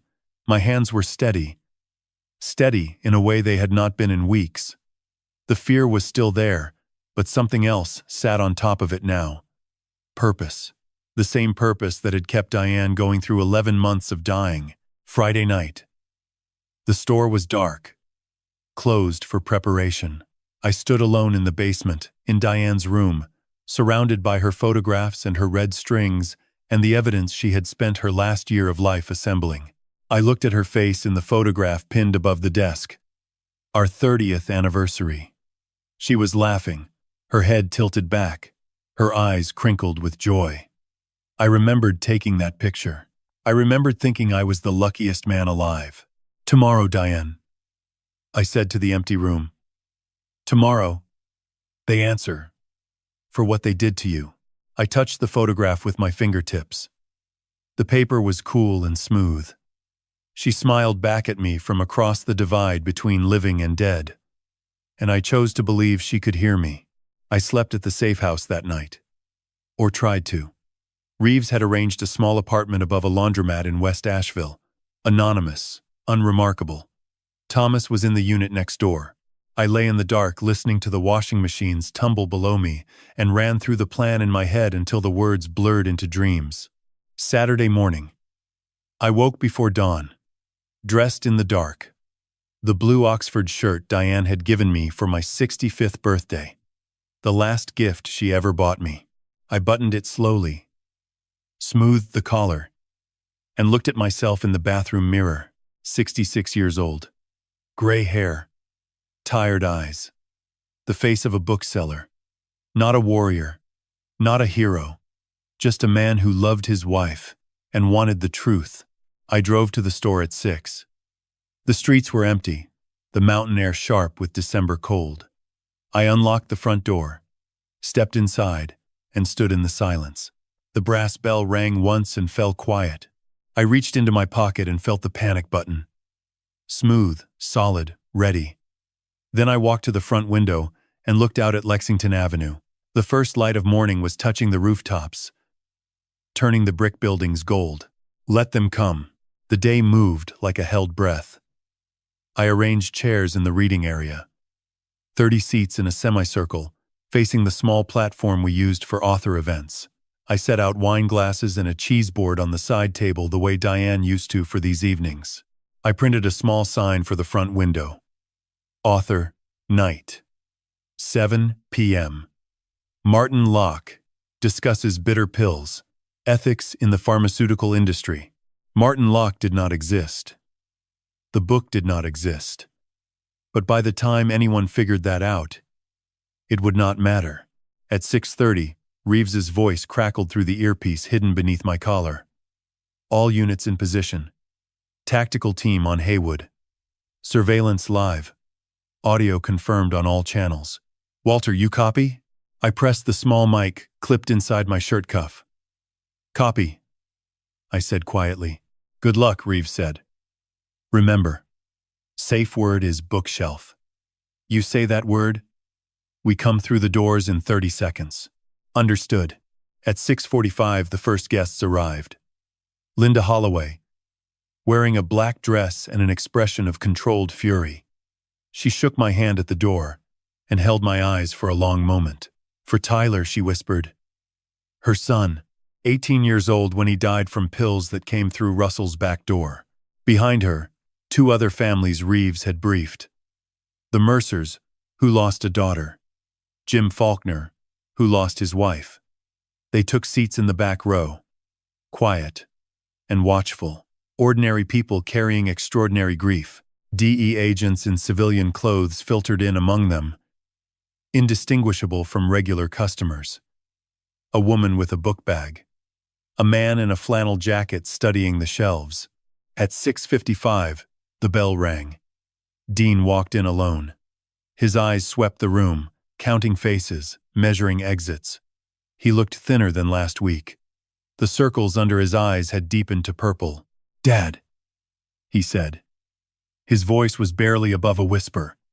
This is a lot of people. It is a popular topic, I said. He took a seat near the back. His leg bounced. His hands could not find a comfortable position. 6:58. Megan arrived. Black turtleneck.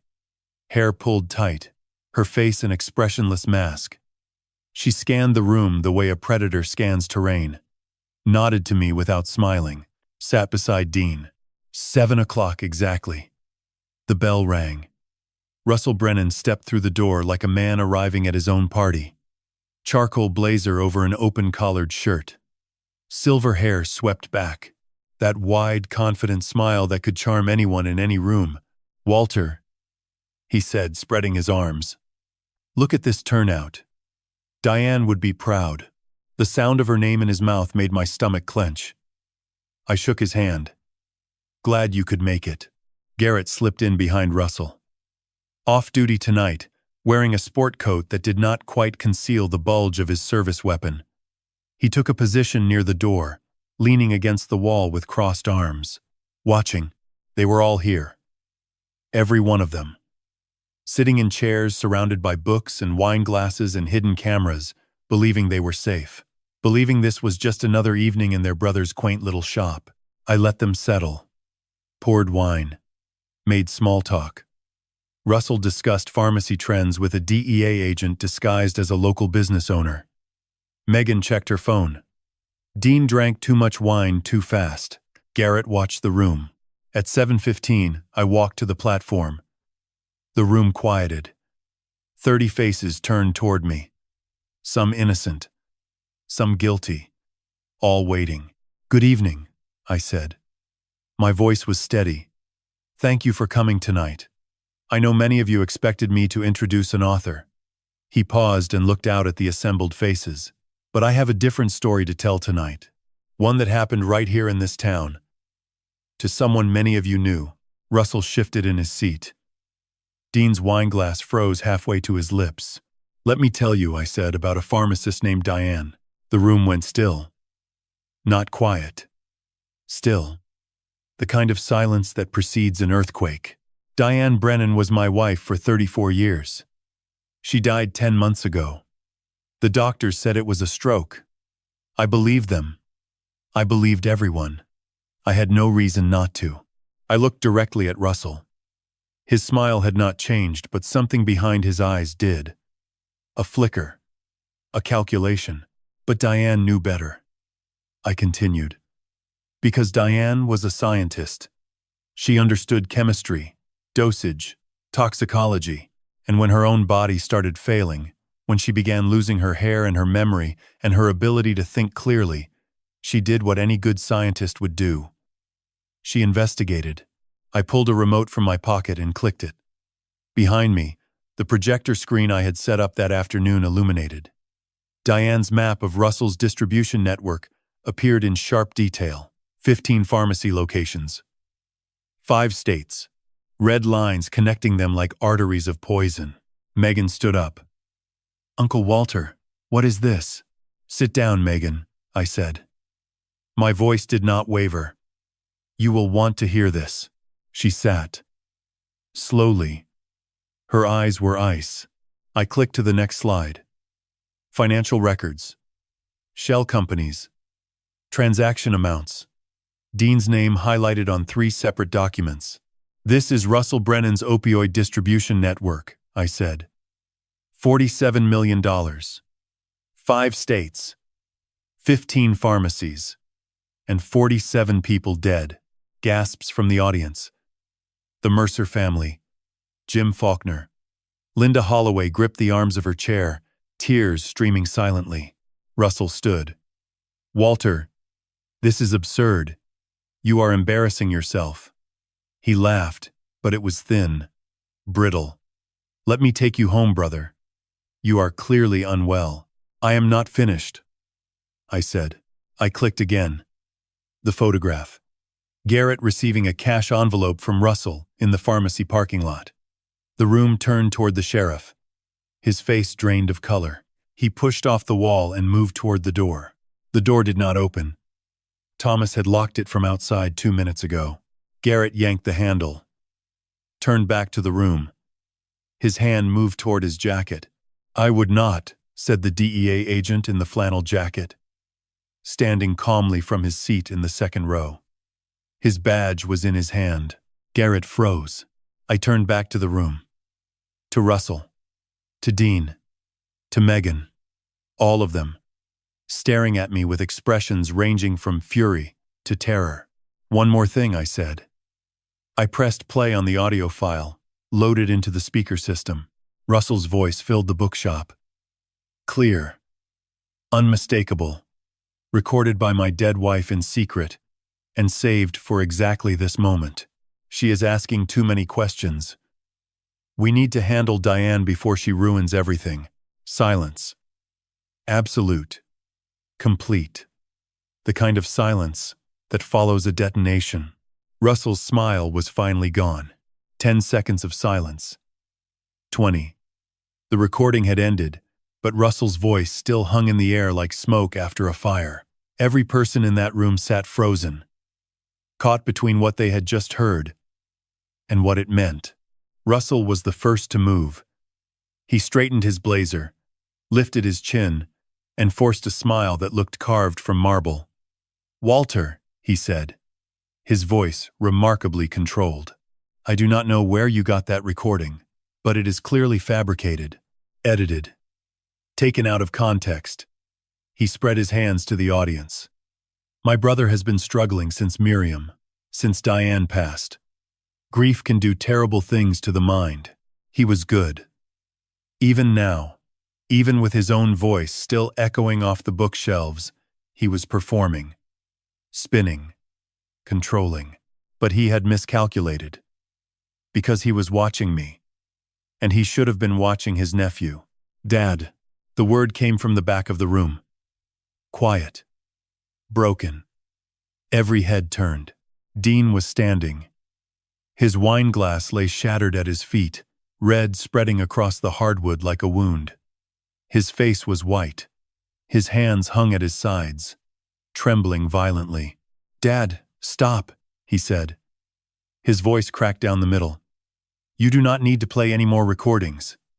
I will tell you everything." The room held its breath. "Dean." Megan hissed from beside him. "Sit down. Do not say a word." But Dean was beyond her reach now.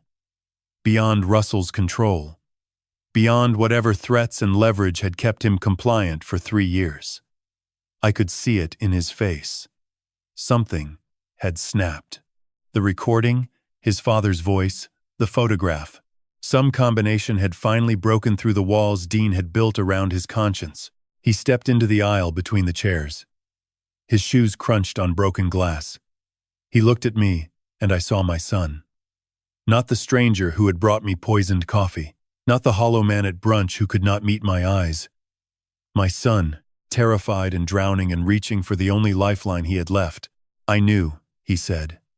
His voice shook so badly the words barely held together.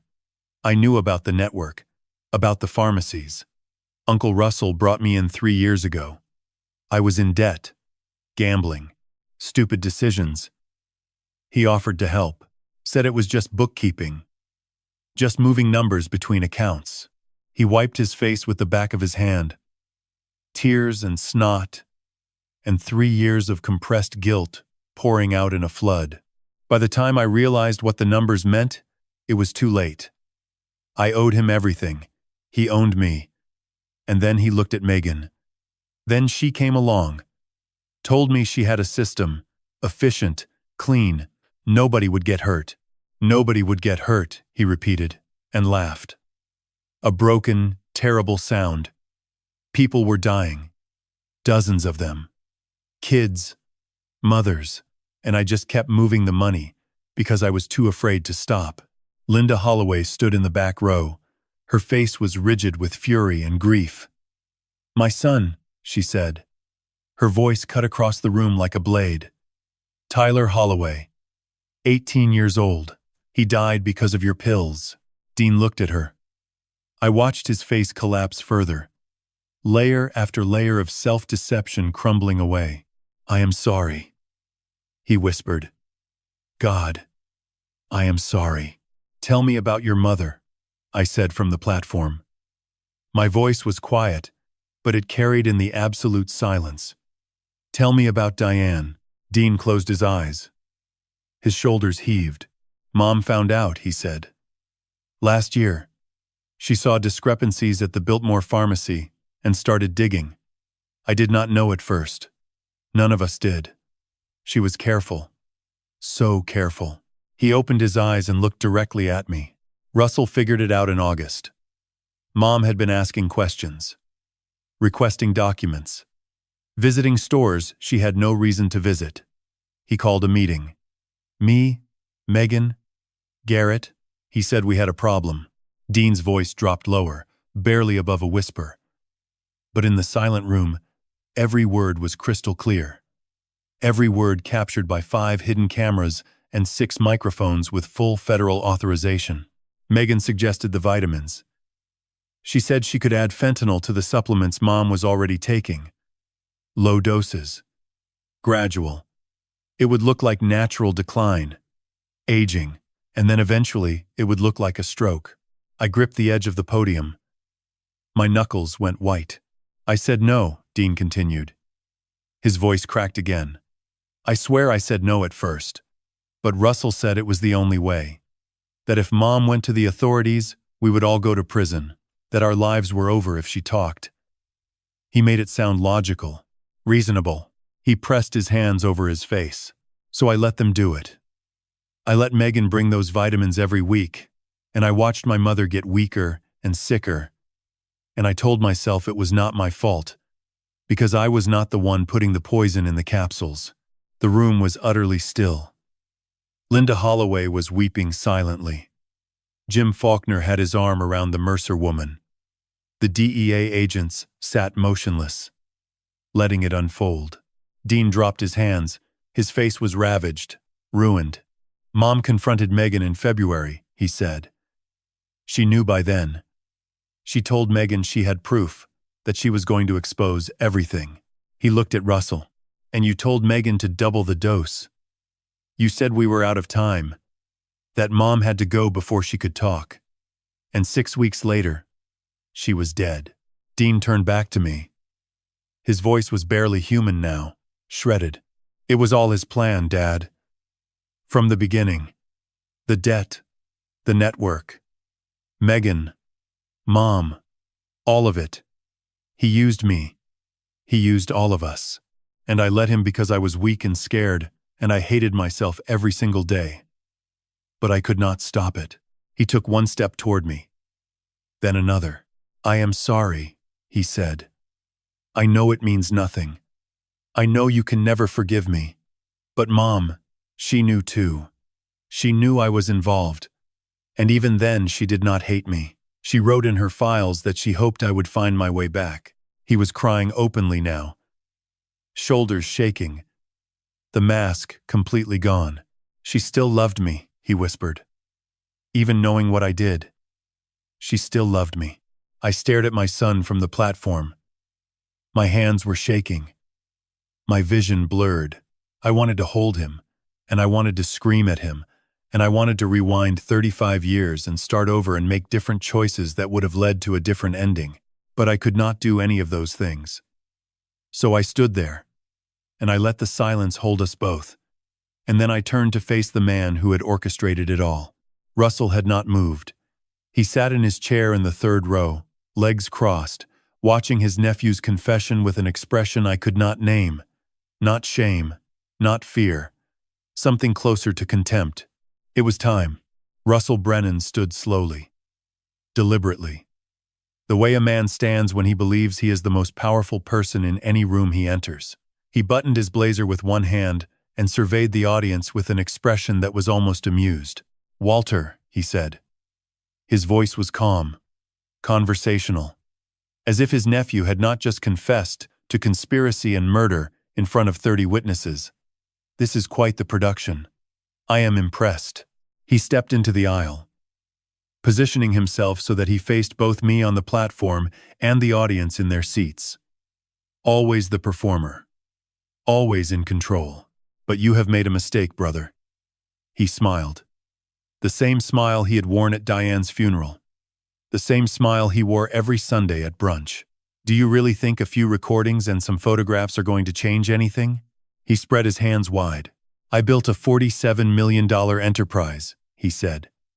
His voice rose, not with anger but with pride. 47 million. From nothing. While you sat in this dusty little shop selling paperbacks for $12 apiece, I created something. An empire. 15 locations. Hundreds of employees. Connections in 5 states. He turned to Garrett, still frozen by the locked door with the DEA agent's badge in his face. "Boyd has protected this town for 15 years. Every judge in this county owes me a favor. Every politician in western North Carolina has taken my money at some point." He laughed softly. "You think your little bookshop ambush is going to bring all of that down?" "Russell," I said from the platform, "stop talking. but he could not stop. That was his weakness. The one Diane must have seen. The one she had counted on. Russell Brennan needed to be admired. Needed people to understand how clever he was, how far ahead he had planned. And in this moment, with his world cracking apart around him, that need consumed every ounce of his judgment. "Your wife," he said, turning to face me. His voice dropped lower, but lost none of its venom. "Your wife was a nuisance. A meddling, self-righteous woman who could not leave well enough alone." The room flinched. Linda Holloway made a sound like she had been struck. "She stuck her nose into my business," Russell continued. "Went behind my back. Turned my own niece against me by threatening exposure." He shook his head with exaggerated disappointment. "I gave her every chance to walk away. Every chance. And she refused." He stepped closer to the platform. Close enough that I could see the veins pulsing in his temples. Close enough that the cameras caught every flicker of his expression. "So yes, Walter, I handled it. The way I handle everything that threatens what I have built. Efficiently. Cleanly. And I would do it again." The words fell into silence like stones into deep water. Russell stood there, chin raised, chest out, waiting for what he believed would be stunned submission. He expected me to crumble, to weep, to be destroyed by the weight of his confession. Instead, I looked past him to the door. "I think you have heard enough," I said. Not to Russell. Not to the audience. The front door exploded inward. Not literally, but with the force of 12 DEA tactical agents pouring through like a wave. Black vests, weapons drawn, voices overlapping in practiced commands. "DEA. Nobody move. Hands where we can see them. On the ground. Now." Agent Dominic Reeves walked in behind them. Badge held high. Calm. Unhurried. The eye of the storm. "Russell Brennan, Megan Brennan, Boyd Garrett. You are under arrest for conspiracy to distribute controlled substances, conspiracy to commit murder, racketeering, and federal corruption charges." Garrett went down first. 2 agents had him on the floor before his hand reached his weapon. Megan did not resist. She stood perfectly still, hands raised, face blank, as an agent cuffed her with clinical efficiency. She had been caught before, I realized. Not like this, but she had rehearsed surrender in her mind. She knew the protocol. Russell did not move. He stood in the aisle, hands at his sides, staring at me while agents approached from both sides.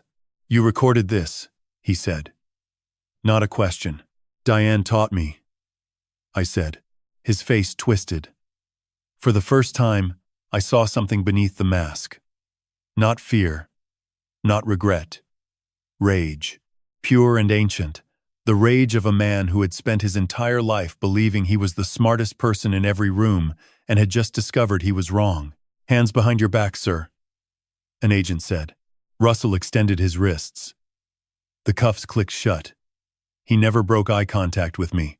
"She should have minded her own business, Walter," he said as they turned him toward the door. "Your wife. She should have minded her own business."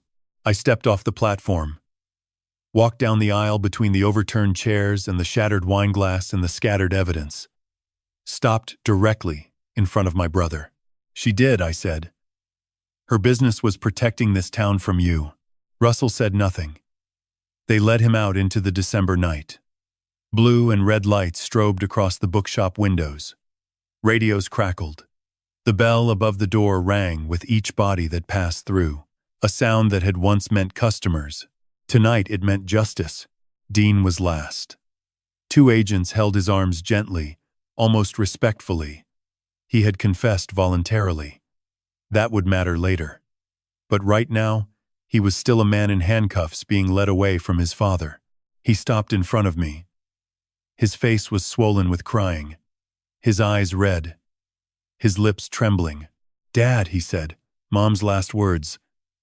The ones I never told you." I waited. "She was in the kitchen," Dean whispered. "The morning before she collapsed.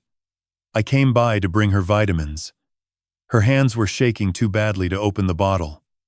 I helped her, and she looked at me and said, "Tell Walter I am sorry I could not stay." My throat closed. My vision blurred. She knew, Dean said. She knew I was bringing her the poison, and her last words were an apology to you for leaving. They let him out. The bell rang one final time and fell silent. I stood alone in my bookshop.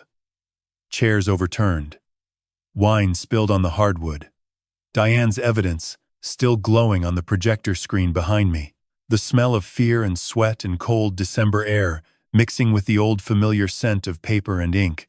Thomas appeared in the doorway. He did not speak. He walked to me and put his hand on my shoulder, and we stood there together in the quiet while the sirens faded and the lights stopped strobing and the night settled back into something like peace. "It is done, Diane," I whispered. "It is done." 2 months. That is how long it took for the federal court system to process 4 lives and reduce them to numbers. Sentencing dates, case file numbers, prisoner identification codes, the machinery of justice grinding forward with the same mechanical patience that Russell had once used to build his empire. The trial was held in Charlotte. Federal Courthouse. A building of glass and stone that felt nothing like the small mountain town where all of this had begun. I attended every day, sat in the gallery in the same blue Oxford shirt Diane had given me, hands folded in my lap, watching. Russell's trial was first. 3 weeks of testimony, evidence, cross-examination. Diane's files projected on courtroom screens. Her recordings played for a jury of 12 strangers who had never known her but who wept when they heard her voice grow weaker across the months. The financial forensics team presented transaction records so detailed that Russell's defense attorneys could barely challenge them. He never took the stand, never spoke in his own defense, sat at the defense table in a gray suit, composed and expressionless, as if watching something that did not concern him. The jury deliberated for 4 hours. Guilty on all counts. RICO conspiracy. Distribution of controlled substances resulting in death. Conspiracy to commit murder. Money laundering. Witness. Intimidation. Sentence. Life without the possibility of parole. Russell did not flinch when the judge read the number. He stood, buttoned his jacket, and let the marshals lead him away without a backward glance. He never looked at me. Not once during the entire trial. Garrett's sentencing followed. 25 years. He cried on the stand during his allocution, begging for mercy, claiming Russell had threatened his family. The judge was unmoved. A law enforcement officer who sells his oath for $12,000 a month does not deserve leniency, she said. Megan received 20 years. She showed no emotion throughout her proceedings, answered questions in monosyllables, stared straight ahead when the sentence was read, as if she had already left her body and was somewhere else entirely. I wondered if she had always been this empty, or if Russell had made her that way. Dean. 8 years. Reduced for full cooperation, voluntary confession, and testimony against the others. His attorney argued coercion, psychological manipulation, gambling addiction. The judge acknowledged mitigating factors but held firm. 8 years is merciful, she said, given what your mother endured. I visited him 3 weeks after sentencing. Federal detention facility in Bootner, North Carolina. A low concrete building surrounded by fences and flatland, nothing like the mountains we had both grown up in. They brought him to the visitation room in a beige jumpsuit. He looked older, thinner, but his eyes were clearer than I had seen them in years. The haunted, desperate quality was gone, replaced by something that might have been acceptance. We sat across from each other at a small metal table. Neither of us spoke for a long time. I do not expect forgiveness, Dean said finally. His voice was quiet but steady. I do not deserve it. I looked at my son, 35 years old, half his life, still ahead of him even after prison. Diane's eyes in a face that had aged a decade in 2 months. Your mother, I said. I paused. swallowed. Your mother wrote about you, in her files. Did you know that? Dean shook his head. She wrote that she believed you were a good man who had been trapped by bad choices. She wrote that she hoped you would find your way back to who you were, before Russell got his hands on you. Dean pressed his lips together. His chin trembled. Mom was brave, he whispered. Braver than all of us. Braver than anyone I have ever known. She sat across from Megan every week, took those vitamins with a smile, and kept building her case. She could have run. She could have told you, but she stayed because she wanted to make sure they could never hurt anyone else. I know, I said. Dad. Dean leaned forward. When I get out, I want to help. The families. The people who lost someone. I want to spend the rest of my life making it right. I know I can never undo what happened, but I want to try. I reached across the table and put my hand over his. We sat like that for a while. Father and son. Broken and beginning.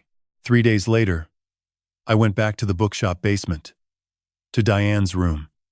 The evidence was gone now, taken by the DEA as part of the case file.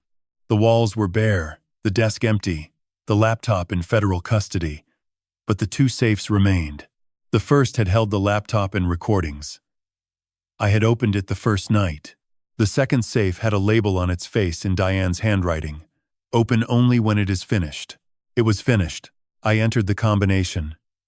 Our wedding anniversary. June 9th. The lock clicked, and the heavy door swung open. Inside. 3 things. A small velvet box containing Diane's wedding ring. The one she had stopped wearing when her fingers grew too thin from the poison. I had thought it was lost.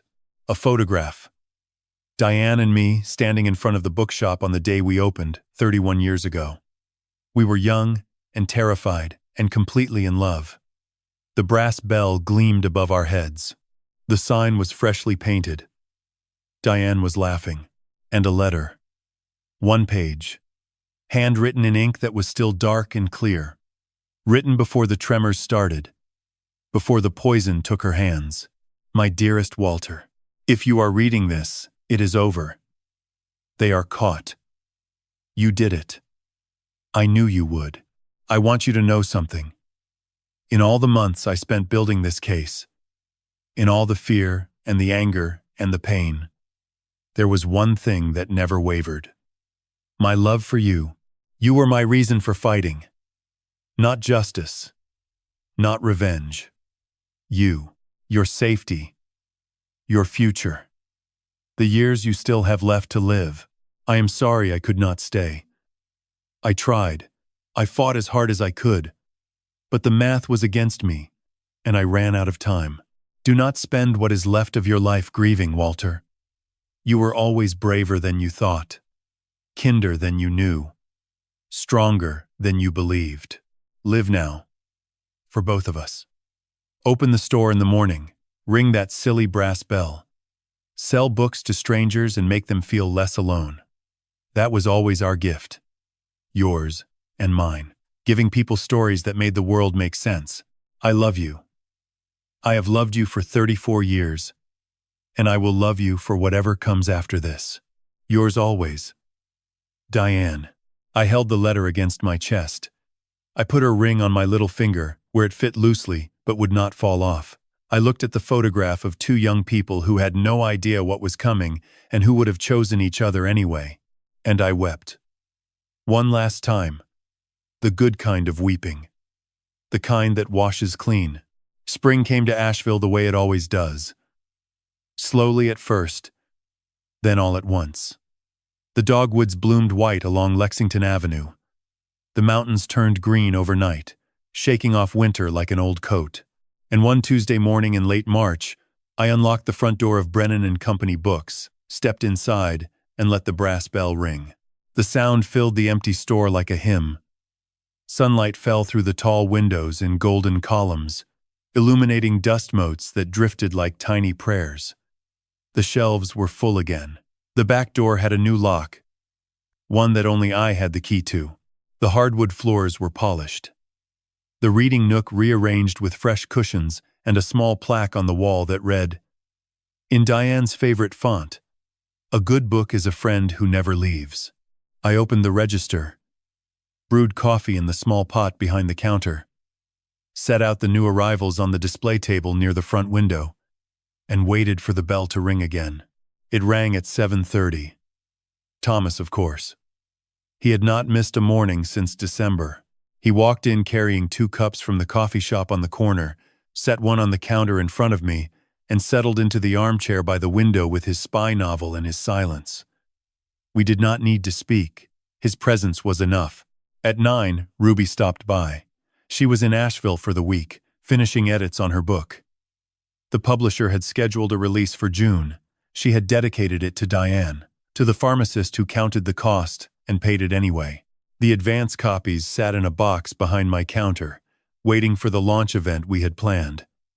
A real author night this time. Linda Holloway came at noon. She volunteered 3 days a week now at the Diane Brennan Community Recovery Center, a converted warehouse on the River Arts District that we had opened in February with funding from the federal asset seizure. Russell's money turned against everything he had built, turned toward healing the communities he had poisoned. The center offered addiction counseling, family support services, job training, and a small pharmacy staffed by honest pharmacists who understood what trust meant. Linda ran the family outreach program, connecting grieving parents with resources and with each other. She had found purpose in the wreckage. We all had. I closed the store at 6 that evening and drove to the cemetery on the hill above town. The Blue Ridge stretched out in every direction. Soft and green and ancient, I parked and walked the familiar path between the headstones until I reached hers. Diane Marie Brennan. Beloved wife. Pharmacist. Protector. I had chosen that last word myself. The funeral home suggested devoted mother or faithful servant of God. But protector was what she was. What she had always been. I set fresh flowers against the stone. White lilies. Her favorite since our wedding day. Then I sat on the bench beside her grave and watched the sun paint the mountains in shades of amber and rose. You saved me, I said to the quiet air. You saved this whole town. And you did it with nothing but a laptop and a hidden room and more courage than anyone should ever have to carry alone. The wind moved through the cemetery trees. Somewhere, a bird sang its evening song. The world continued turning, indifferent and beautiful. I come here every week now. Not to mourn, to remember, to be grateful. For 34 years with a woman who loved me enough to die, protecting me, and to remind myself that love does not end when the heart stops beating. It echoes. It ripples outward. It saves people who never even knew it was there. And to you listening to this story, to you who stayed until the very end, I want to share what I have learned from losing everything and finding my way back. God gives each of us a measure of time on this earth. We do not know how much. Diane did not know how much. But she used every single day she had left to build something that mattered. She did not waste her suffering. She turned it into a weapon against evil and a shield for the people she loved. That is grace. That is what God's love looks like when it moves through human hands. I learned that the people closest to you can become the greatest danger. Not because love fails, but because greed and fear corrupt what was once good. My brother chose money over family. My son chose fear over truth. And for 3 years, I was blind to it because I wanted to believe the best about the people I loved. Do not be blind. Pay attention. Trust your instincts when something feels wrong. Ask the hard questions before tragedy forces them upon you. God gave us discernment for a reason. Use it. Even when using it hurts. Especially when using it hurts. But here is what matters most. After the betrayal, after the courtroom, after the prison sentences and the empty chairs at the table, I had a choice. Bitterness or rebuilding. Hatred or hope. I chose hope, not because it was easy, but because Diane asked me to, Because God does not put us through fire to leave us in ashes. He puts us through fire to show us what we are made of. I am 67 years old now. I sell books. I drink coffee with an old soldier every morning. I help families who lost someone to addiction find their footing again. I write letters to my son in prison and tell him I love him because I do. Love does not require forgetting. It requires choosing, every day, to believe that people can change. That redemption is possible. That God's mercy is bigger than any sin. Diane believed that. Even about the people who killed her. And if she could believe it from her deathbed, I can believe it from my bookshop. So if this story touched something in you tonight, if it made you think about your own family, your own trust, your own courage, I am glad. That is why I told it. Not for revenge, not for pity, but because stories are how we make sense of the senseless. They are how we find each other in the dark. If you are carrying something heavy tonight, something you have not told anyone, know this. You are not alone. You are braver than you think. And the truth, no matter how painful, is always better than the lie. Leave a comment below and tell me what this story meant to you. Share it with someone who needs to hear it tonight. And if you have not already, subscribe to this channel so you do not miss the stories that come next. Every one of them is told with the same purpose. To remind you that justice exists, that love endures, that ordinary people can do extraordinary things when they refuse to look away. Thank you for being here. Thank you for listening until the end. Your time is a gift, and I do not take it lightly. And Diane, wherever you are tonight, thank you. For everything. For the bookshop. For the bell. For 34 years of love that outlasted death itself. This story is for you.